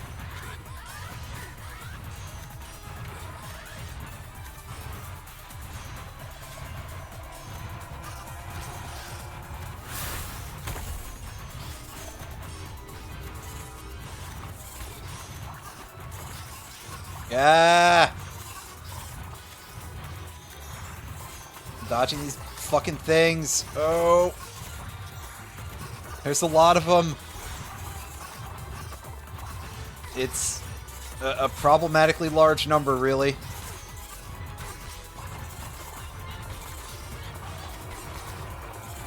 It's mathematically inconvenient. Or something. I don't know. What do you want from me? We're getting slowed down is a real thing here. This is kind of kicking the frame rate somewhere a little bit sensitive.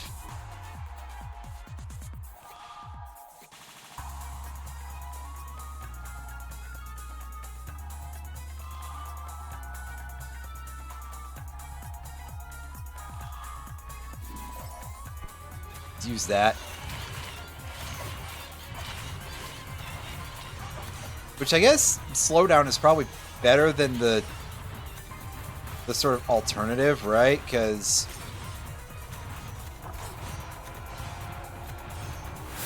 what do you do if not that? You get your PC just cooking itself. Follow the sound of my voice, beloved. And listen, that's never been a good thing, but this is also... We're definitely in a period where it's kind of at its worst in terms of it being a thing that is... could ever be perceived as being acceptable. Tread carefully.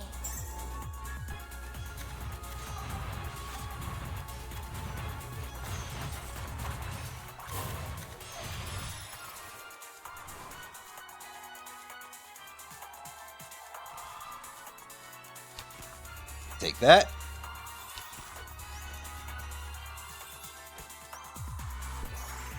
Yeah, now these quills should be popping out real fast.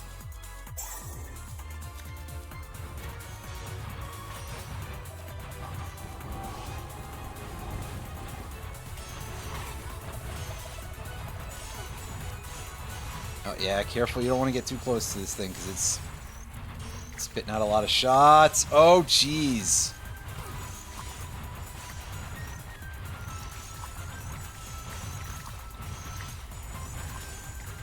This will be a big problem because I'm using this melee weapon. And we have done almost nothing to this. That's kind of horrible, actually. I hate seeing that. I also hate seeing the sheer glut of these lava slimes, because... God, there's so many of them. Ugh.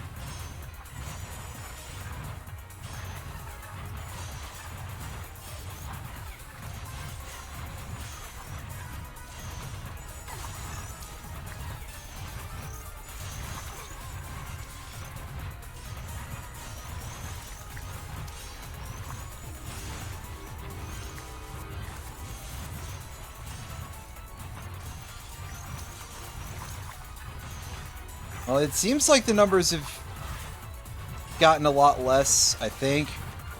Ah! Never mind, never mind. I also did, like, no damage to the fucking thing, period. I needed better ranged weaponry for that, so I gotta...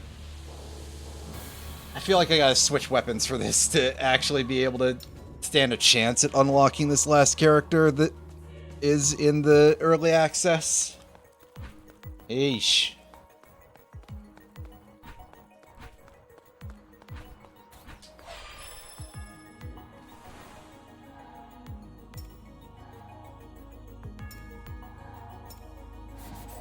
Alright, fine. This will actually give me a chance to possibly be able to hit it from afar.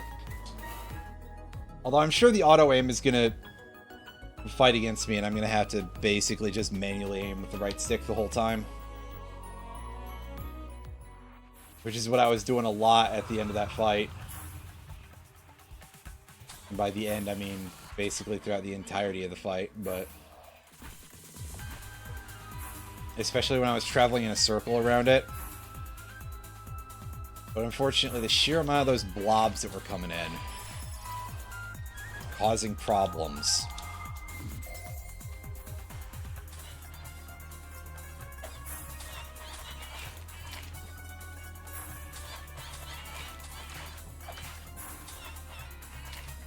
Excuse me. What's very interesting now is that the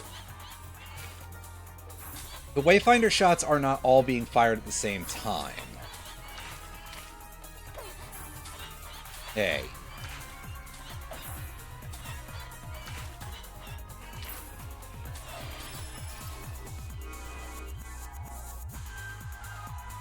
Okay, let's pick that up. Now I guess we're firing 2 waves of 2 at a time each, right? Yeah, they sort of spread out a little bit. At least we have some area of effect aim, because these will burst on enemies in an area. But also, yeah, unsurprisingly, the second stage really stepped things up difficulty-wise. I'm right with you.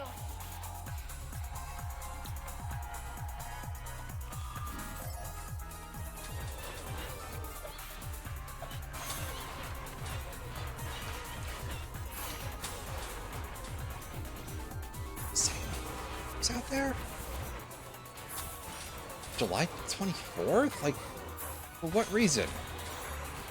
Something happening in the world of sports, maybe? I don't know.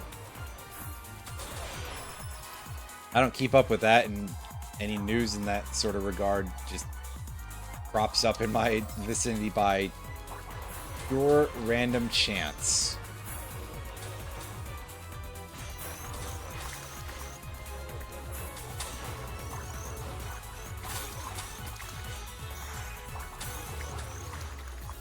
Yeah, that's definitely guys setting off fireworks. What the hell? What a... Huh. What a very strange thing to be going on.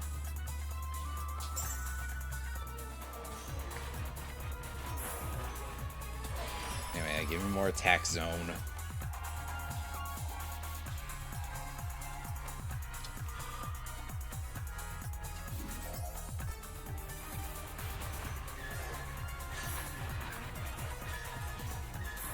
That. Thank you for playing the squeakiest sounding charm twice, cause chime, I don't know.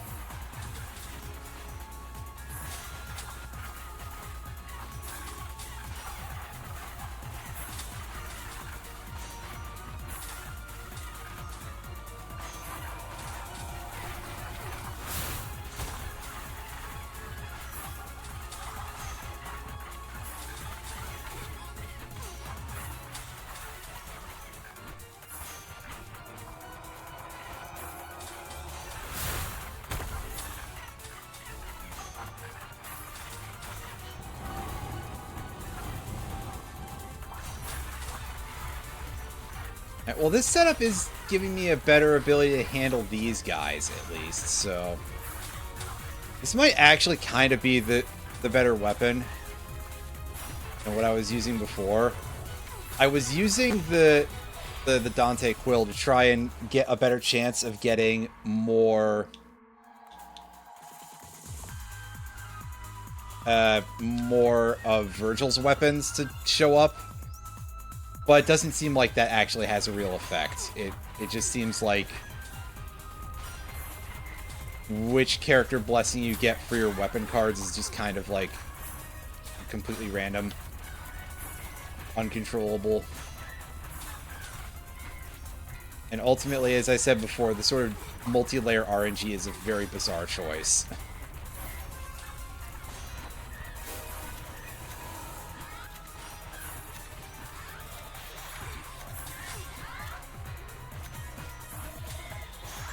Yes, here we go. It's time for the butterfly trail, but I am not prepared for that whatsoever. Sure, we'll take the protective charm, I guess. Where is the start there? It's over there.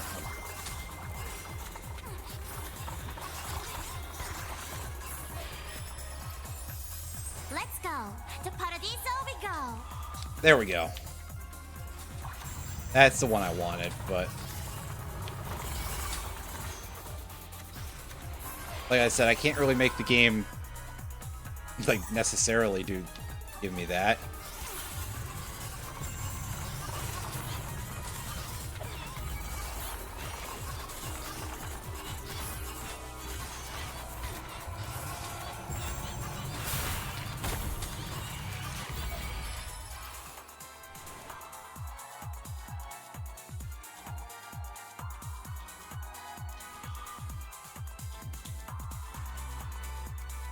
Increase attack speed, but it can't crit. That's fine. I mean, crit damage in this is not really very high.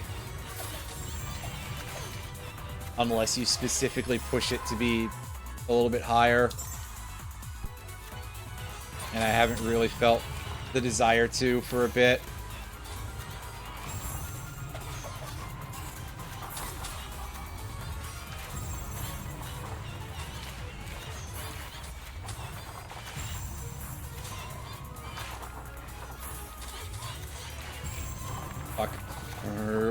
I was gonna say we're getting pretty close to dying here. And this one didn't give me any fucking health.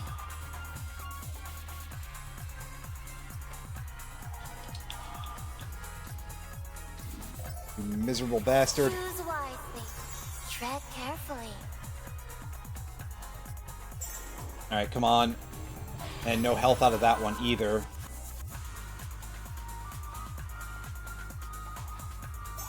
I don't know where any of the health is at this I'll point. never let you down, Dante. If the game even feels like giving me any. For all I know, it really doesn't. How I long to see you again. Yes, at least the Charm of Life gives me a little bit of health back, but... it's definitely not going to be enough for what I'm trying to do here.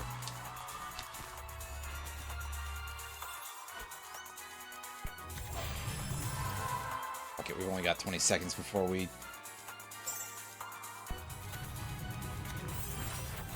lose these things. We gotta go follow them. So are we almost there? Please. Star sign. Thank goodness. Pleiades! Alright. Do this and not actually do any damage to the thing. Well, I might have to actually walk up to it or something.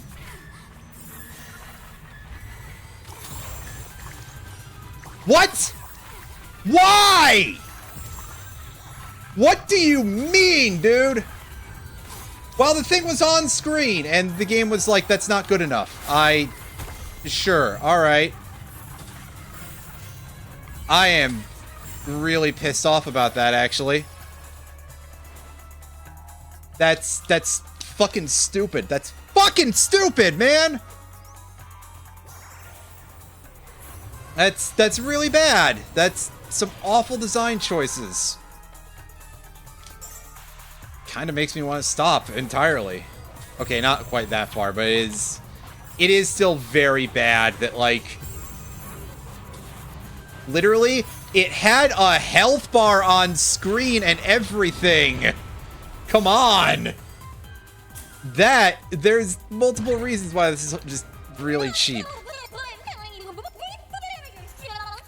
Not one word. Dante, look out! Also, we have to watch the same cutscene before the mini-boss again, and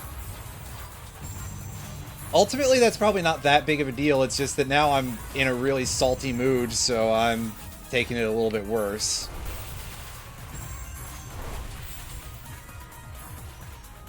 Because genuinely, really, like, I better be able to... I guess I can just do another run and get it, but I'm still really mad about that, because... yeah, well, we died, because I failed to do a dash properly. Whoops. I did my inputs wrong, and by wrong, I mean not at all, but... Fuck you, game. Fuck you. If I can't hit it, don't show me a health bar. Like, that just kind of seems like a really, really serious game design 101 type of thing here. Right? Like, I'm not wrong about this, right? Because I am really salty about that, and I need validation. Anyway.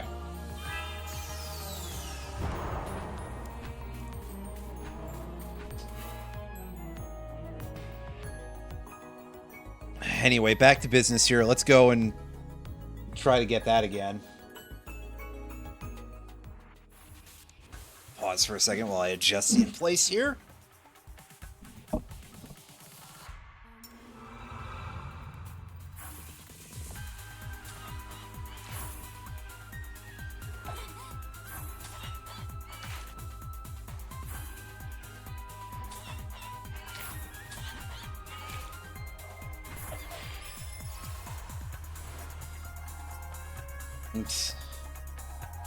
I like your choice of musical notes in there too. That's a.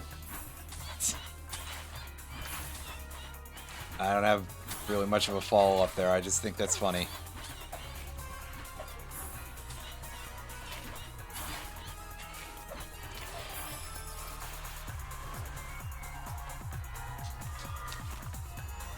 Less funny is I felt like I kept missing all of those experience orbs by like really tiny amounts, like a complete goofball.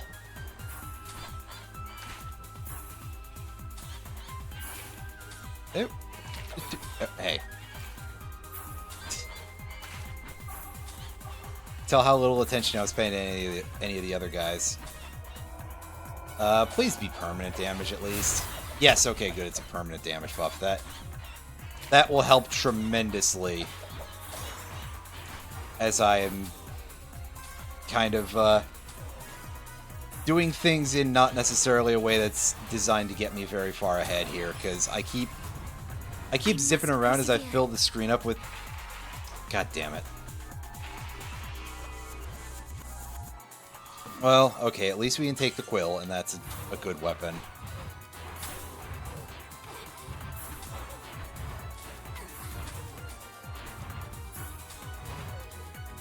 We can take the Quill and we can post through it or something. I don't know. Oh, well, neat. Attack size. Jeez, weapons, but... Yeah, why not? Let's put that on there. I feel like I never see multiple of Dante's blue cards in any run. They're just super rare, I think. Which, okay, but it is just one of those things that's just gonna be sitting there like, yeah, by the way, this is really helping you out a whole lot now, isn't it?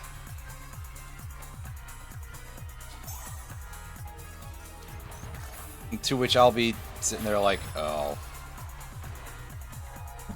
I made a questionable choice. Right, what is this finalize at? Okay, it is plus 100%. That's one of those stats that if like I lost it from, because I've discussed this before, that strangely enough, when you max out the magnification card,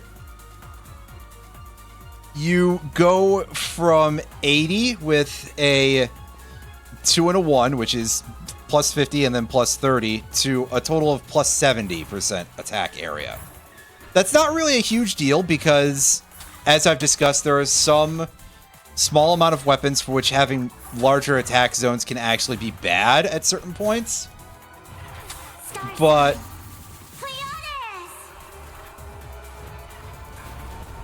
it is still very bizarre. Attack speed, however, is like... I can't imagine that there's any position where you'd be like, oh man, I really wish I had less of this. So reducing that would be like super duper one of those things that I just kind of go, man, I guess it's not worth buying building Swift Strikes cards ever. I'd be a little bit upset about that, but fairly minor in the greater scheme. Just a little bit, you know. Just a little bit. Okay, I don't think area affects the main shot of the Wayfinder, and it's just the after explosion. Which, huh. Courage, I mean, Dante. okay. I'm right with you. It be like that sometimes, but good to know. Also, I kept thinking the floating hearts were like actual enemies that you could kill, but no, they're literally just the shots from the succubus enemies.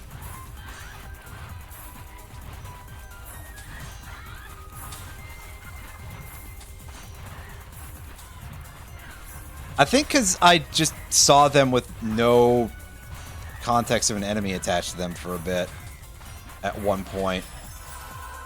Or maybe because they were timing that they were dying at a time when I was swinging up. I don't know. I must have been imagining it, though. Like I frequently am with many other things. Just completely hallucinating that something is a certain way when it's not at all.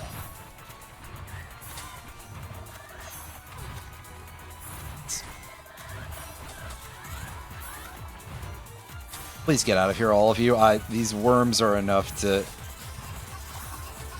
a problem. I know they're more like snakes, but for some reason I just immediately see that type of creature and I just think of it being a worm more than anything. I'm not sure what the deal is with that particular effect. It just sort of, I don't know. Maybe worm is just more fun to say than snake. Maybe I just forgot that at some point I was an Astaroth main in Soul Calibur 2. Shit, who did I play in Soul Calibur 2? I haven't played that game in so long. I have a copy. I meant to start playing it again sometime recently-ish. Obviously, we gotta say recently-ish because that's very, well, it's been a minute since this was the thing that I'm about to discuss was a thing, which is the release on the Switch 2 Nintendo Online thing. Don't lose focus, Dante. I was going to pick up an arcade stick for use with my GameCube, but I had money for it, but I didn't have enough money to get it and a bunch of the other Choose wisely. stuff that I wanted to get at the time. And I think it was like $40 to $50 to get the one. Persevere. Oh, good lord, no. That is a little bit too ritzy for my, I would be getting a period accurate...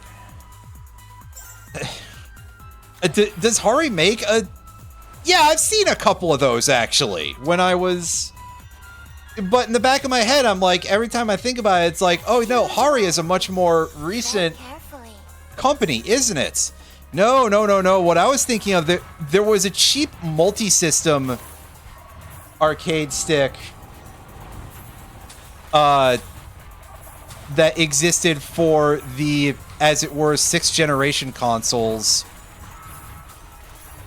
made by Pelican, which is just obviously just a great sign of quality, right? That's, you know, fuck it, at that point you may as well just get Mad Catz, because you're basically getting a slightly elevated Mad Catz, but also it's because I remember having one of those when I was a kid, and when my brother still lived with us back before he moved out when I was 13, so it's not recent. It's not like he suddenly disappeared. Stay away! Leave me alone! It's me, Virgil. I thought I would never see you again. It's so dark in here, and there are these beasts and... You're all She's got like right, a butterfly I'm with you now. Dante hair and I have thing. been looking for you. Dante? Dante Alighieri? I suppose that's my name. I knew it! You were the one who attacked the forum. Clearly. But refused at the gates of heaven, did you? And now you're back with a vengeance! About that, actually. We're leaving this one behind, Virgil. Quickly! There's no time to argue. We're going to need your blessing, Ovid. I can do without. I can't stand you! Now, Ovid. I'm doing this for Virgil, just so we're clear.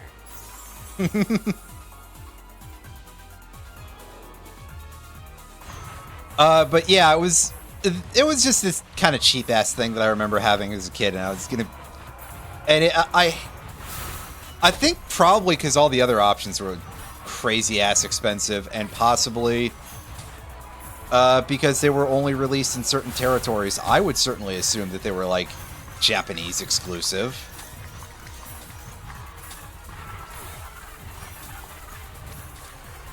But that's also because... Follow the sound of my voice, beloved.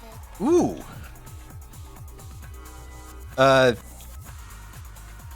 Pardon me. That's certainly because my brain sort of switches off when I try to conceive of the existence of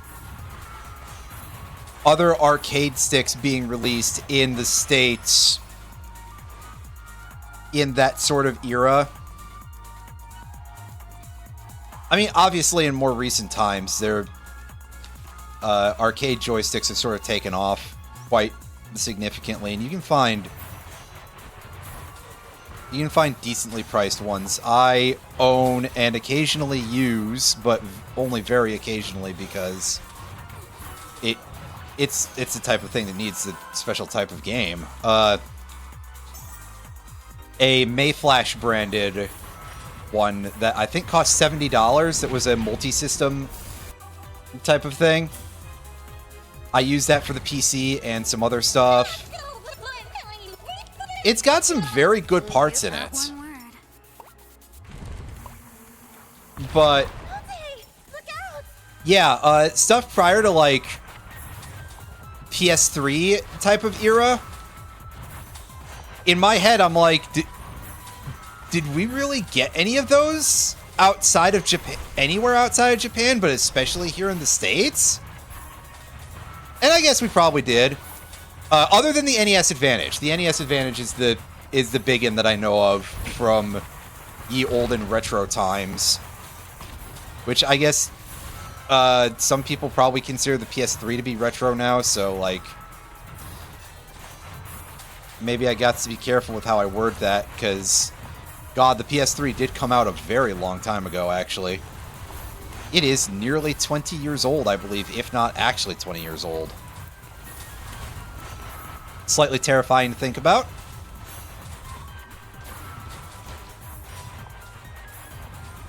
The march of time cannot be stopped, and if we are all going to die eventually.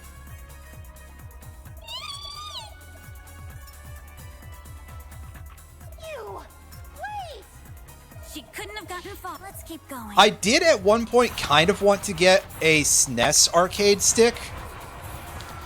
Very specifically because I wanted it to play the Gundam Wing fighting game with. But I haven't touched that in a minute, and I'm generally kind of bad at it anyway, so I don't know, maybe I'll just emulate it and use the Mayflash.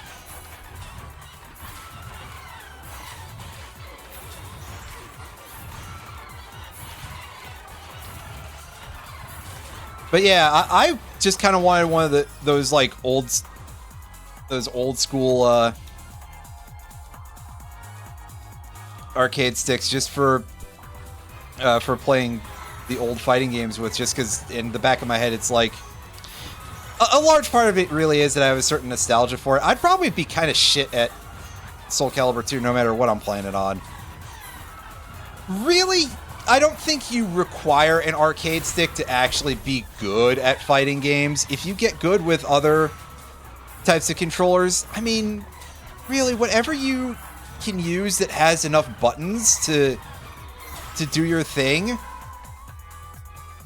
Like, somebody beat Dark Souls with a banana that had parts in it, so use whatever you end up being good at using. If you're using something that has, like, the most slop and travel in it that anybody has ever seen, and yet you're still a master, then, like, fuck it. If you can play Dota with a controller, use a freak, but, I mean, wait.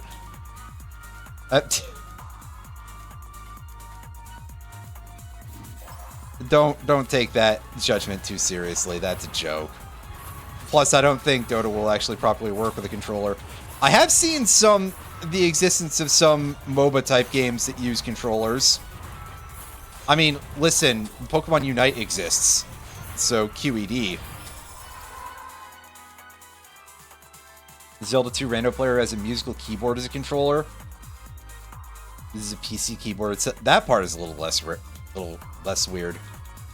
I used to be quite good at Battle Network using keyboard controls, and I had like this really shit layout for it that like you'll hear about this and you'll be like, you're deranged. What was wrong with you is that my L and R were Q and W, my A and B were A and S, and my start and select were Z and X, and then my cursor keys were my D-pad. I controlled with that, and like I say, I'm probably genuinely a little bit insane of a choice, but hey.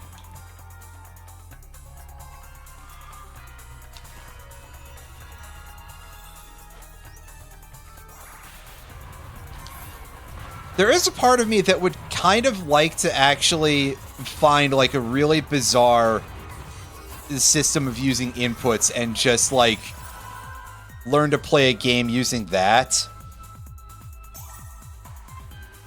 Unfortunately, I don't really know what I really would be able to do for some of them.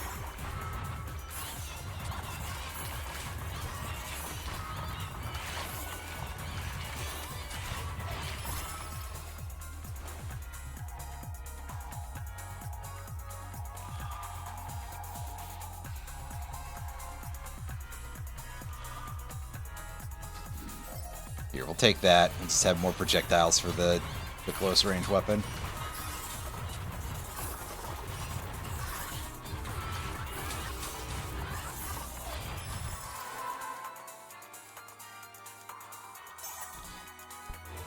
But also, I mean, I just sort of love weird controllers in general, and if there's a lot of reasons why I would like to be in a more financially sound position. I mean, if nothing else, I'd really like to be able to help a lot of people out with various things, but God, I would kind of really love to have the infamous GameCube keyboard controller. And then I would get some sort of GameCube to PC adapter and use it as an actual keyboard. Or just a control method in general for... That could be a... If only I'd probably have to get, like, custom drivers and shit for it, but imagine that as, like, keyboard and mouse controls, right? I think that'd be really, really fun on a concept level.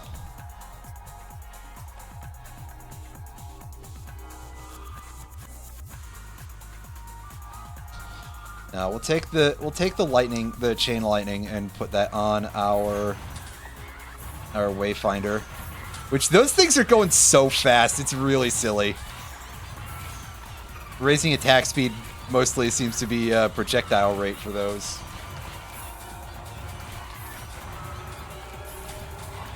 Yeah, having like prime hack style controls for that, I would be very down if there existed a proper emulator to do that, but I don't think N64 emulation really quite has the same level of depth for a lot of that stuff, unfortunately.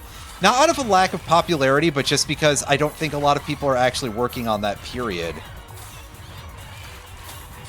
And you have a lot of the positioning of that stuff where I think a lot of people were just kind of like, yeah, good enough with the old state of how N64 emulation worked, and they were just like, okay, just make the plugins a little bit better. Except that the plugin system is fucking stupid, in my opinion. And I am not just saying that because I couldn't figure out how to get the goddamn Spellbinding Circle shield to work again. Although I will say that is a powerful argument in favor of me finding a different emulator, or using whatever emulator they use for multi-world stuff, so that way I can use the Palutena model.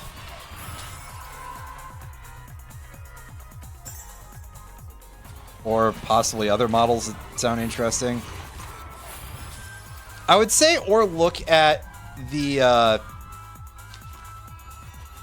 decomp, but like, or recomp, pardon me, not decomp, which is, I mean, both are sort of true in their own right, but I do also sort of have this feeling of like, well, shit, why do we need a recomp of Oot when Ship of Harkinian already exists? It's not necessarily a perfect solution, but you know. Then also I'm getting a lot less trusting of the sort of recomp projects and stuff lately. Because, I mean, so much of that stuff is just made with AI. I don't want to support that. I have strong opinions against that. So, yeah. There was a Pepsi Man recomp that came out today, and it turns out that the whole thing was done with AI. And then there was some AI fan translations. I had words about that concept for anyone who might have caught that, but if you didn't, that's fine. Let's just say there were words. I was a little bit like,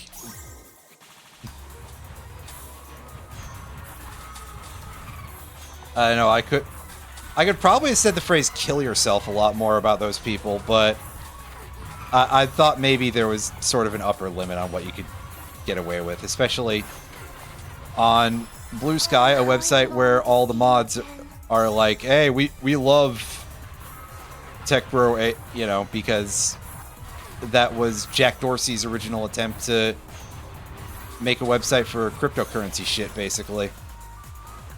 And then it got taken over by actual people. And he and everyone who runs it have been mauling ever since.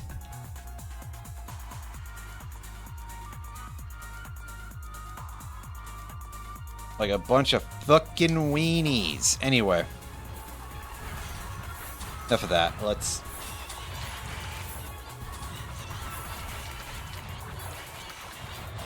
just keep it this and, yeah,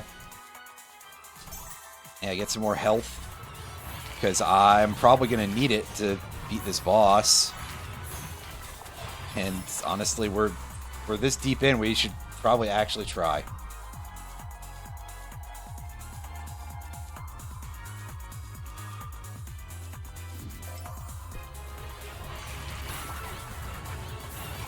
Yeah, I mean, like, AI translation is a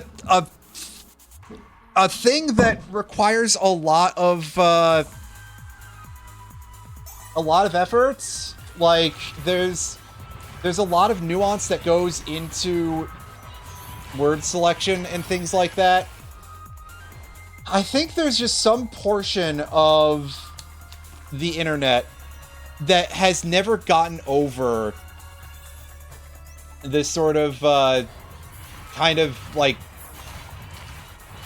Again, not to pin it entirely on people bitching about Ted Woolsey, but, like, that has never gotten over being aggrieved at things in the Ted Woolsey translations, even though, like, they haven't actually ever been problems. That there's people who don't understand the art of localization, Oh, how I long to see you again. or just the concept of, again, choosing the correct word. And also, I would say that when it comes to the concept of machine translation and that, I feel that translator apps like Google Translate have simply gotten worse in quality since the move to AI as well. Like, AI just does not actually know shit. It's genuinely not actually that good at any of what, well, unsurprisingly, at any of what people try to push it for. I mean, I don't want to go too deep into any of the, like, necessarily pushing back against the people who are like, oh, it has uses, even though I think that that's invalid. Do it by hand, learn a skill, but AI translations are very, very not good, and just in general, I simply do not wish to promote the idea of using such things that are, well, you probably understand my sort of complaints.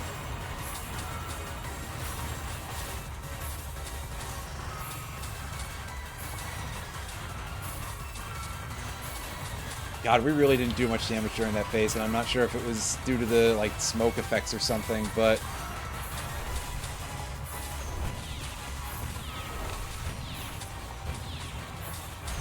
Okay, good, we don't have to worry about dodging any of this stuff. I mean, that may be true, but also... I gotta have some sort of upper limit here. Okay, we gotta dodge this for 45 seconds, and they're gonna start off by making this heart-shaped field here. And now you've got to dodge through the waves in the dark and the black orbs. And thankfully they don't seem to have collision damage themselves, at least, so that's good. But this is why I wanted more HP, is so that way I had leeway in case I screw up, because I will do so quite a bit here. There's rather a lot going on, and you can see how much of it is masked by other shit.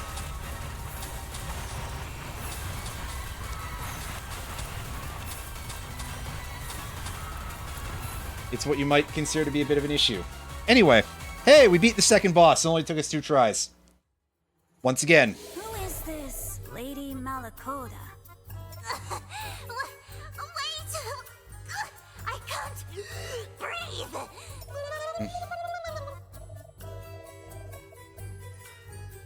She's their leader, Dante. These two are part of the Malebranche. They're a troop of demons from the depths of hell. I hate this yucky place! I'm leaving! Ouch! What was that for? What's in it for you two? Why are you hunting me down? We're just trying to...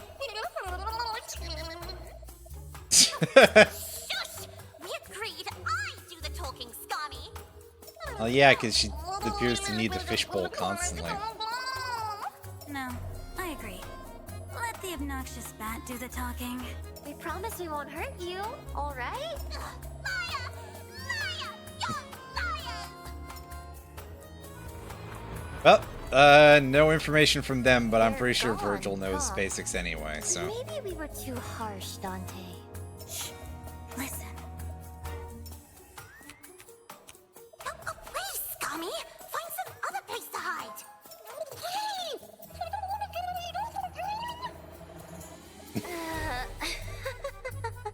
They are Over complete to. clowns. We'll beat it out of them some other time. Yep.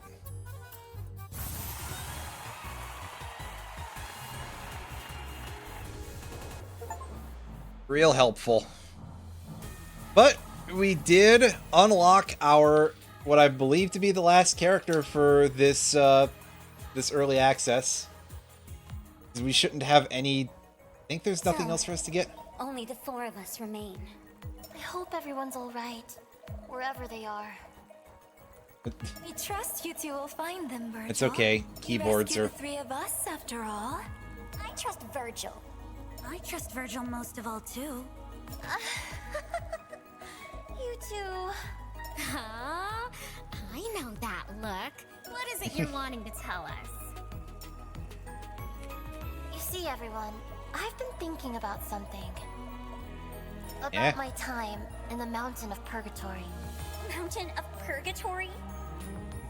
After escaping from hell, Dante and I arrived at the Mountain of Purgatory.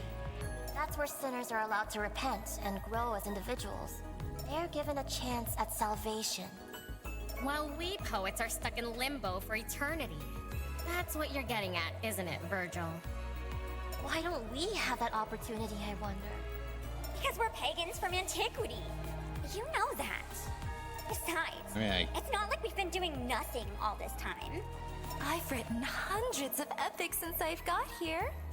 Yet not one of them will see the light of day, Homer.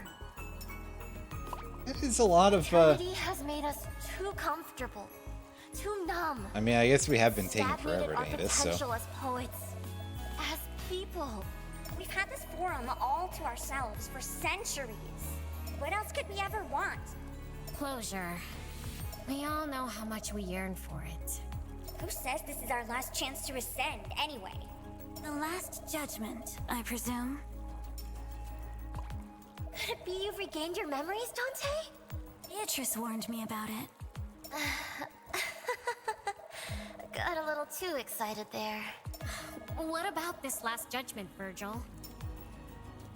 The Mountain of That's so Purgatory much information, will cease to any of exist them. on the day of the Last Judgment. And when is that? I don't know. Next week, It could be Tuesday. tomorrow, it could be in 1,000 years. But when it does happen, we'll be stuck here forever. Didn't want to make that as vague as I'm with possible. you, Virgil. Homer? This changes everything, doesn't it? To think we could have a future after all this time.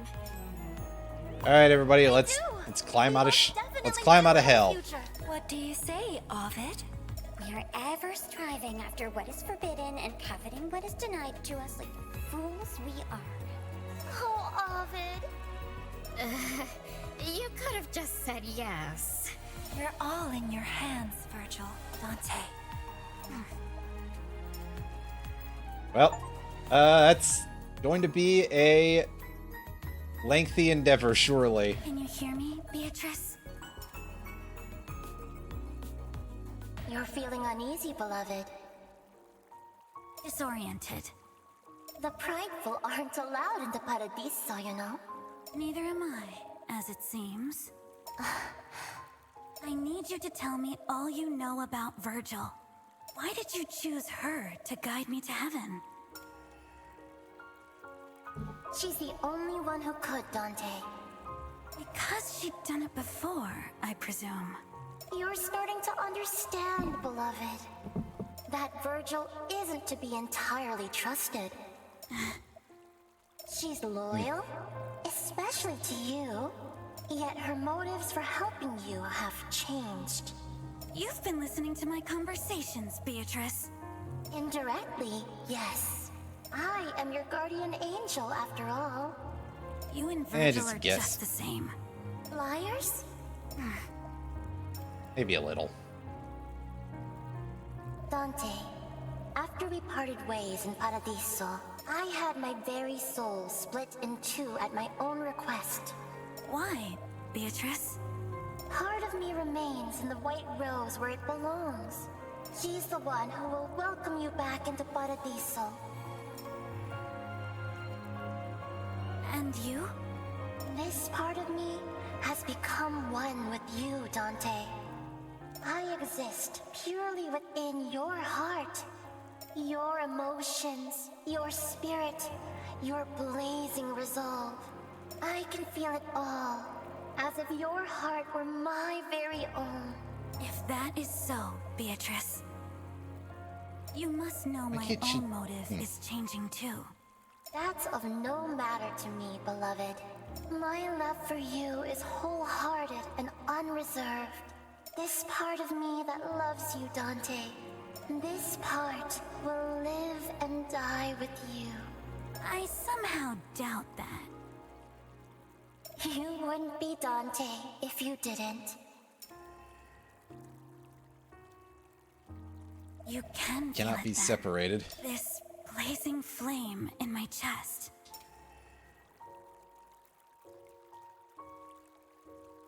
Whatever this feeling may be, I'm following it all the way to Paradiso. Good luck. Unfortunately, the rest of this is not available just yet. What do you have to say?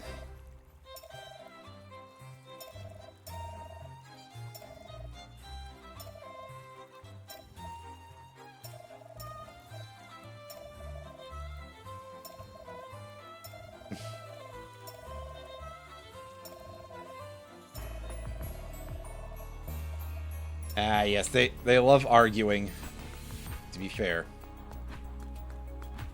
So yeah, as we should be able to see in here, no new portals. Well,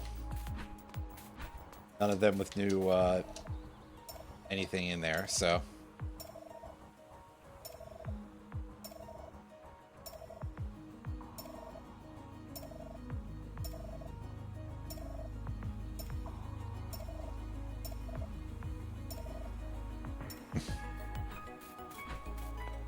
We do have access to a new weapon for ourselves. We'll take a quick look at it. And see if this thing is any good. And that will be our thing that will wrap things up for this. But I think that since we appear to have basically come to the end of the early access content as it exists, I mean, other than there's some dialogue that we could view.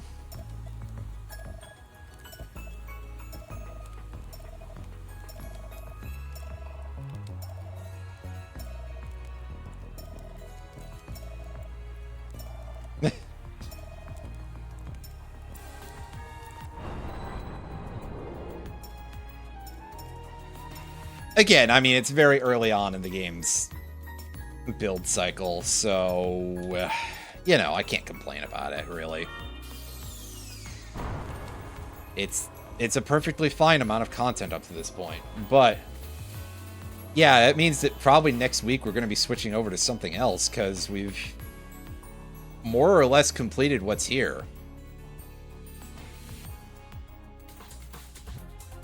But let's take a little look at this weapon. And I gotta see if we can see some of Ovid's cards. I had to read Ovid's Metamorphosis when I was in high school. Metamorphoses, I believe, rather. Pronounced Ovid whenever I was encountering it. So I think that the pronunciations in this might be a little bit off slightly. Not to be confused with the game where you play as the baseball guy.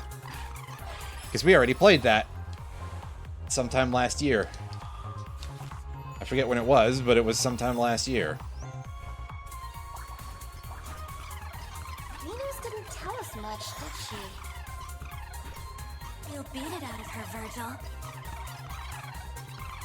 What if she This really weapon doesn't definitely know seems to be anything? really good. My blessings aren't for the weak, Dante. Just for its ability to She'll come up with something eventually. get damage dealt pretty quickly. Like, okay, it's not perfect or anything, but it seems to do the job. This is basically our rough equivalent of the garlic in Vampire Survivors. I can't wait to see if the spell card is garbage. Because that would kind of be fitting in a case like that.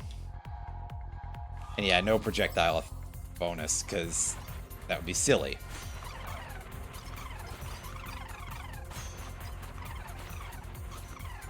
I think magnification for this might be a very a bit of a questionable idea because enemies inside of the ring don't take damage.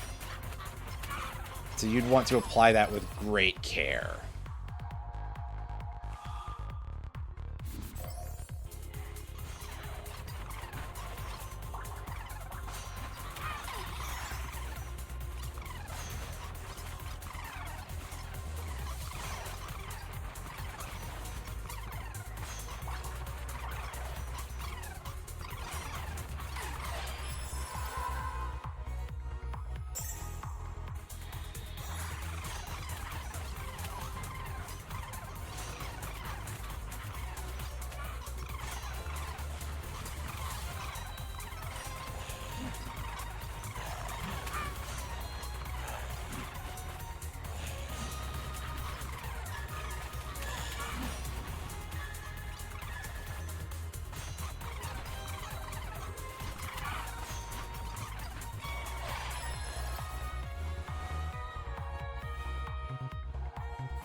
Yeah, I know. I just said that this was not necessarily the most sensible idea.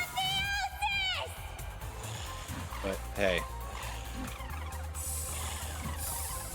Ah, I see. It turns us into this thing, and we release a wave of shots. Oh, how I long to see That you seems to be again. pretty strong, provided that it gives us a good positioning for that. So, hey. It's not the worst thing I've ever seen. It's perhaps less bad than I thought it would be, I guess.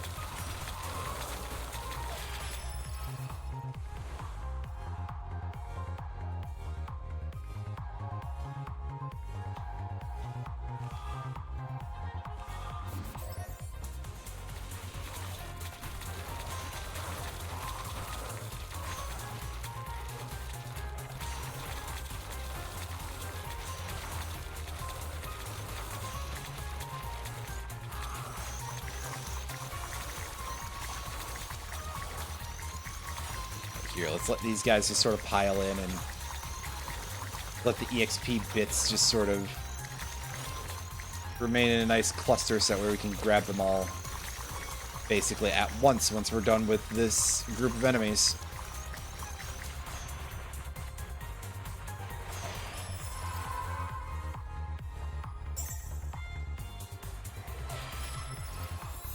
Allow the stars to light your path.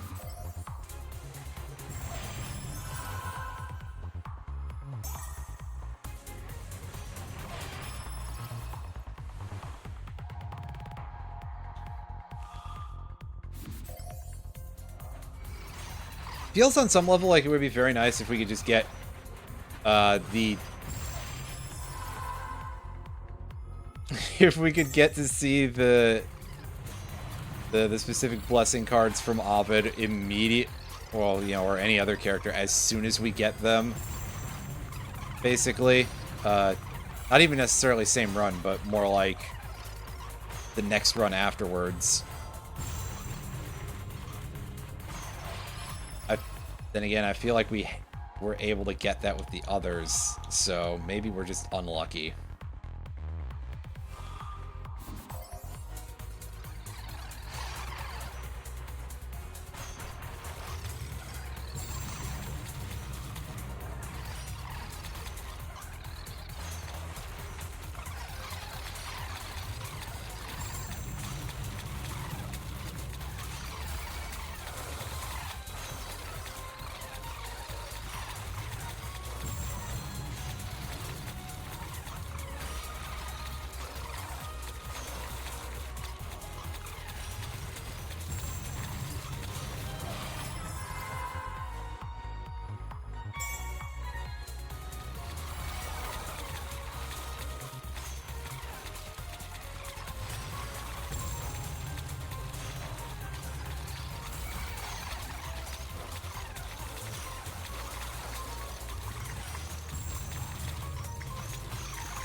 Ah, here we go. Dash. Yeah, I'll just take a look at some of these. I guess because we're not going to get to see all of them in this run through, but hey.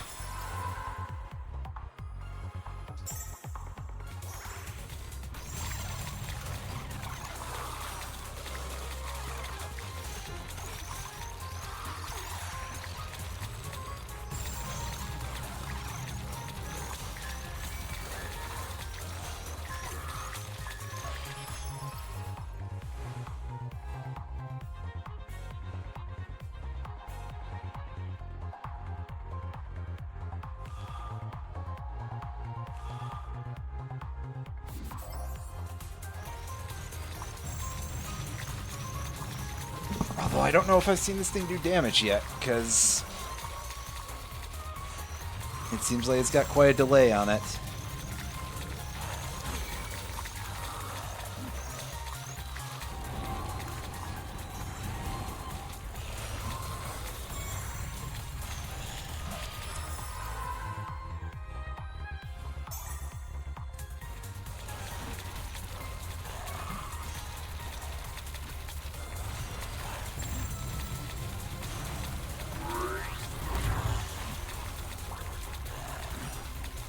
Oh, see?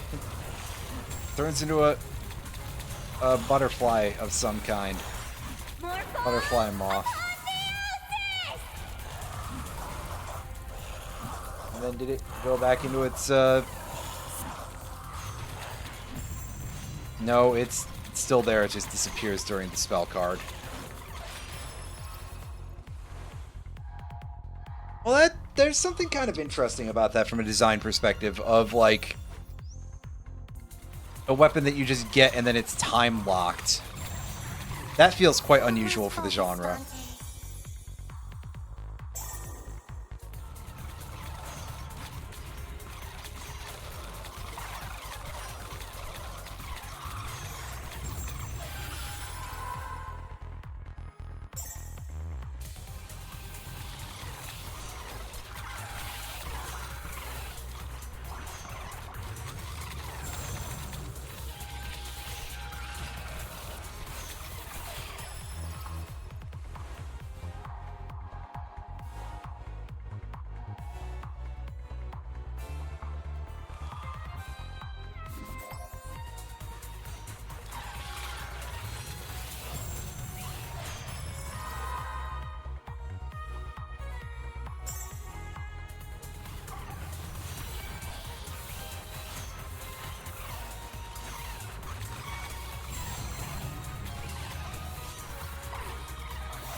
Oh, I can't use that. Not for what I want to use it for. Crap. Getting a roll that's too good, and there's another one. I have to downgrade in order to be able to actually take that for that particular item. Shit. That's funny. In a very goofy way.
Nice.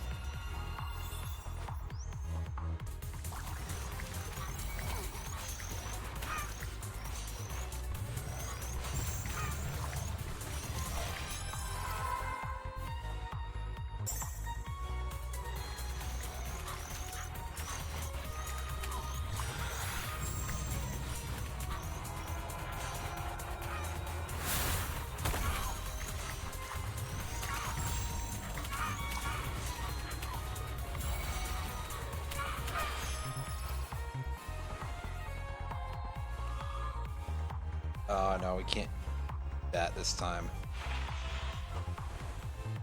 Now do you have a... No, you do not, which is a pity, but hey. I suppose it had to happen eventually. Take this, I guess.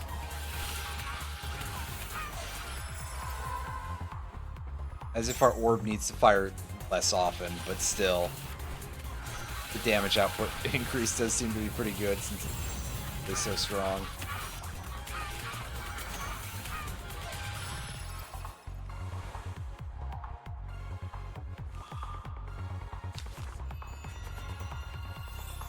But also, we sure didn't get, like, any projectile increases this entire game, except for the one time we couldn't use it.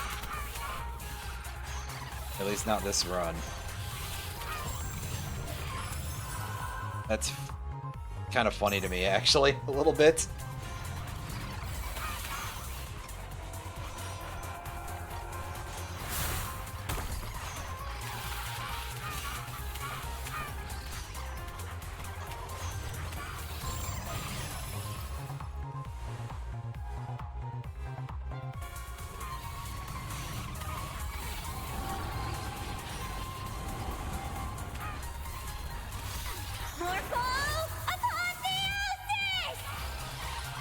This should be pretty useful here.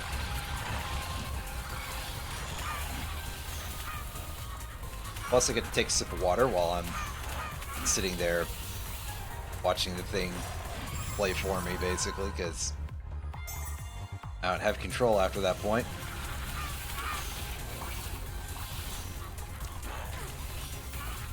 Don't lose focus, Dante.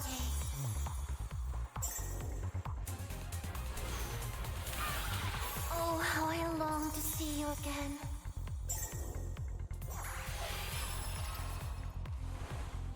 Some more of our doodads, and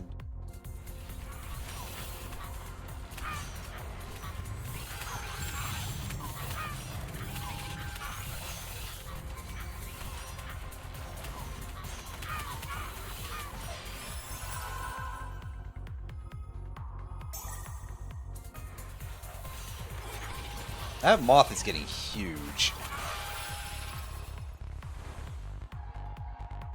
There's part of me that's like, is that the only effect of the attack size? That'd be very funny. If it didn't actually make its laser any bigger.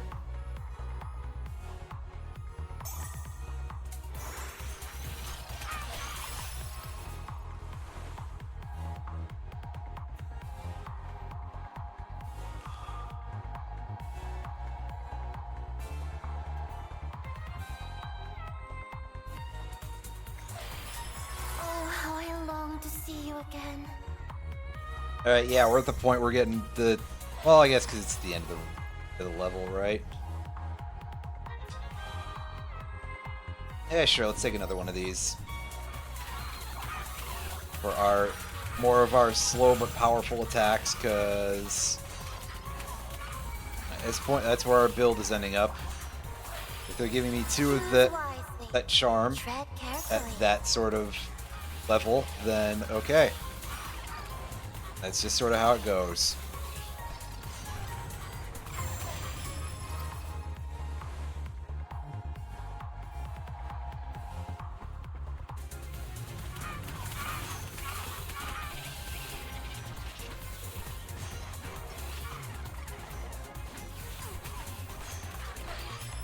Took a hit, I need to go fix that real quick.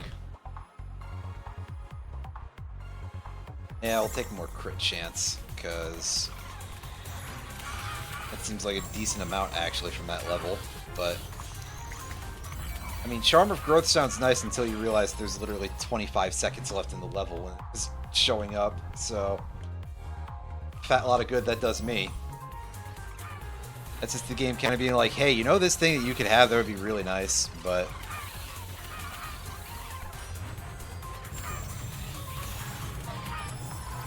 Unfortunately... Nothing more out of the deal, just like, hey, it seems like it would be nice, but... You're not gonna have any fun with that.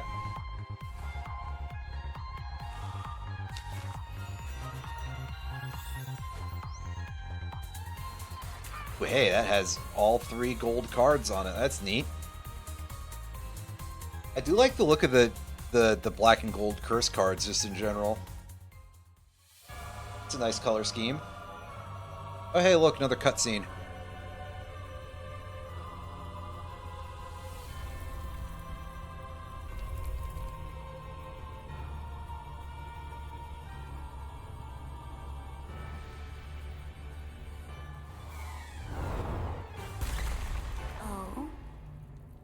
Something to confess. Have you, Dante? It's Virgil who has a bone to pick with you, not me. You called me a heretic! And how am I wrong, exactly? Wouldn't I be in the 6th circle if that were the case?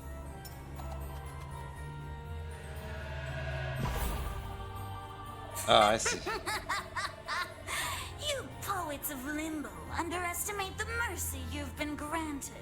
You may have escaped my judgment, but you're far from saints. So you mean...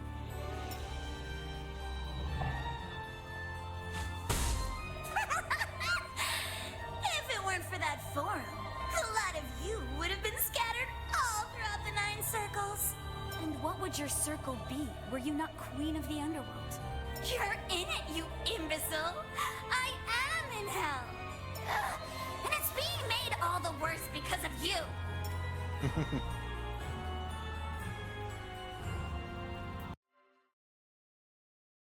Limbo, the place for unbaptized babies, you know?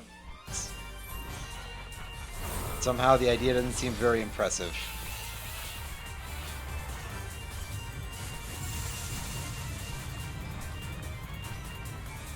Being the boss of Limbo, you know? King of Limbo. Wait. God, one of these days I truly do have to find a way to stream Limbo the Lost. One of the very worst games anybody has ever seen or made.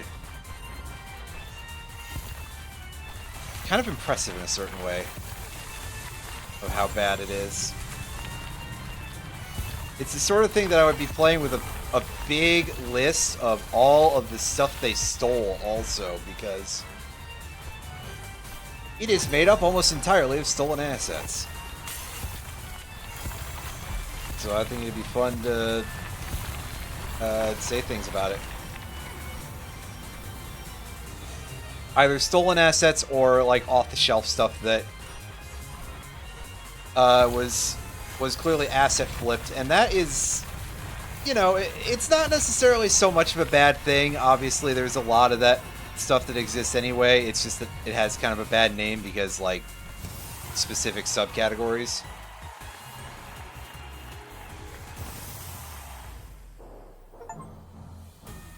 But, hey, there we go. We showed off Ovid's thing, and we got to see, like, one of the weapons. That moth is pretty neat. So, basically, yeah, that, up to this point, is Hell Maiden. When this gets more content, we will explore it some more. I don't know when that will be, though. Otherwise, though, I mean, it's a pretty good game. A couple of little things I can nitpick here and there.